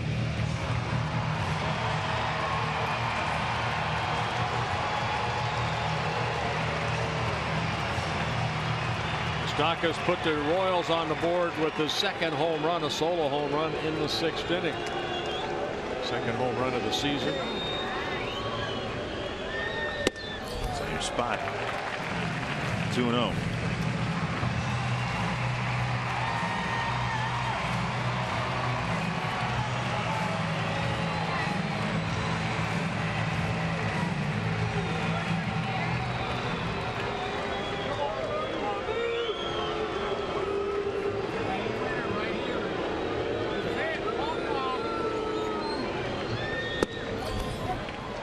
In the strike zone, 2-1.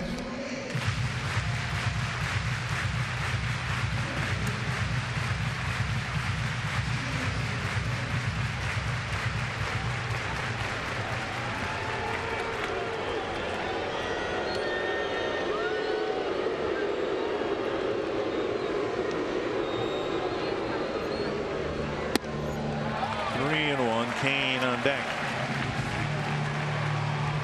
Inning started with a 4-pitch walk. Gore, one of the fastest men in the league, is at third as a pinch runner. You have first base open, you have second base open. You want to make sure that you make a good pitch here.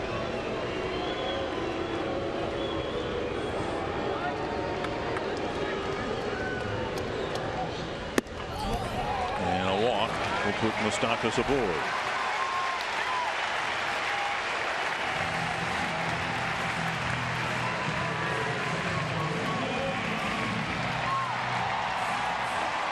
Lorenzo Cain singled off Glenn Perkins in the 9th inning, and a slider over the plate and hit it into center field. Ended up scoring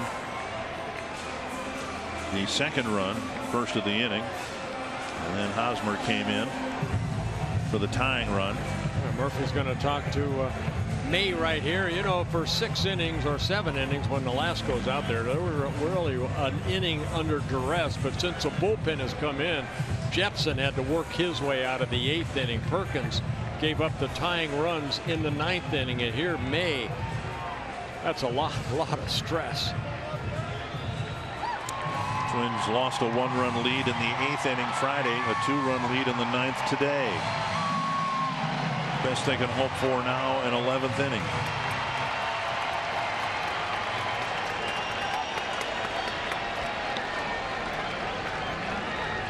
Moustakas goes to second. Twins don't care. His run does not mean anything. More importantly, May falls behind Kane 1-0. He tried the curveball, left it down and in.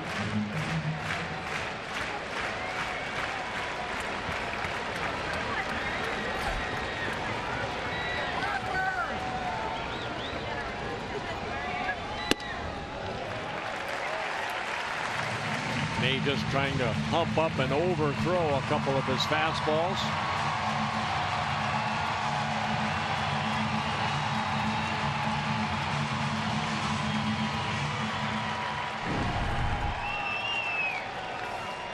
Plenty of success against May, and now a 2-0 count. I'll say it again. You have first base open. You want to make sure you make a good pitch here. Kane tried to give the Royals a 3-run home run there. Well, he does not get cheated.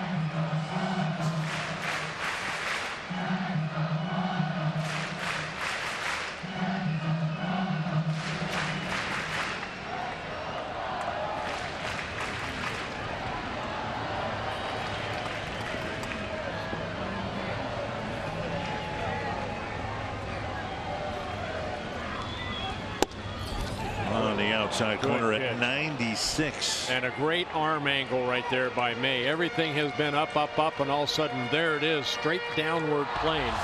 A great fastball. Saw Kevin Jepson do this a couple innings ago. Wow. 2-2.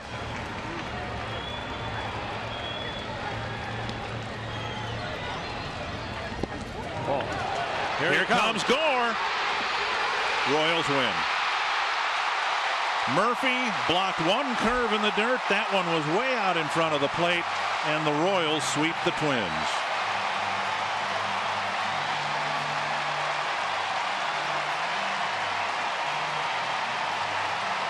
Terrence Gore and his speed helped the Royals here today.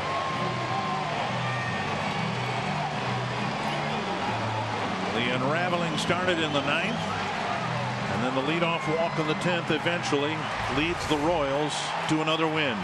Where Murphy did everything he could to try to knock it down. Hits off his chest protector, deflecting right. No chance getting that speed through. The difference in the 2 curves, the one that struck out Escobar, that landed just barely in front of the plate, and that one looked like it landed a foot and a half in front of the plate. Yep. Whoa, tough loss. Tom Hanneman, the Twins are going to head home winless with 5 of the losses by 1 or 2 runs.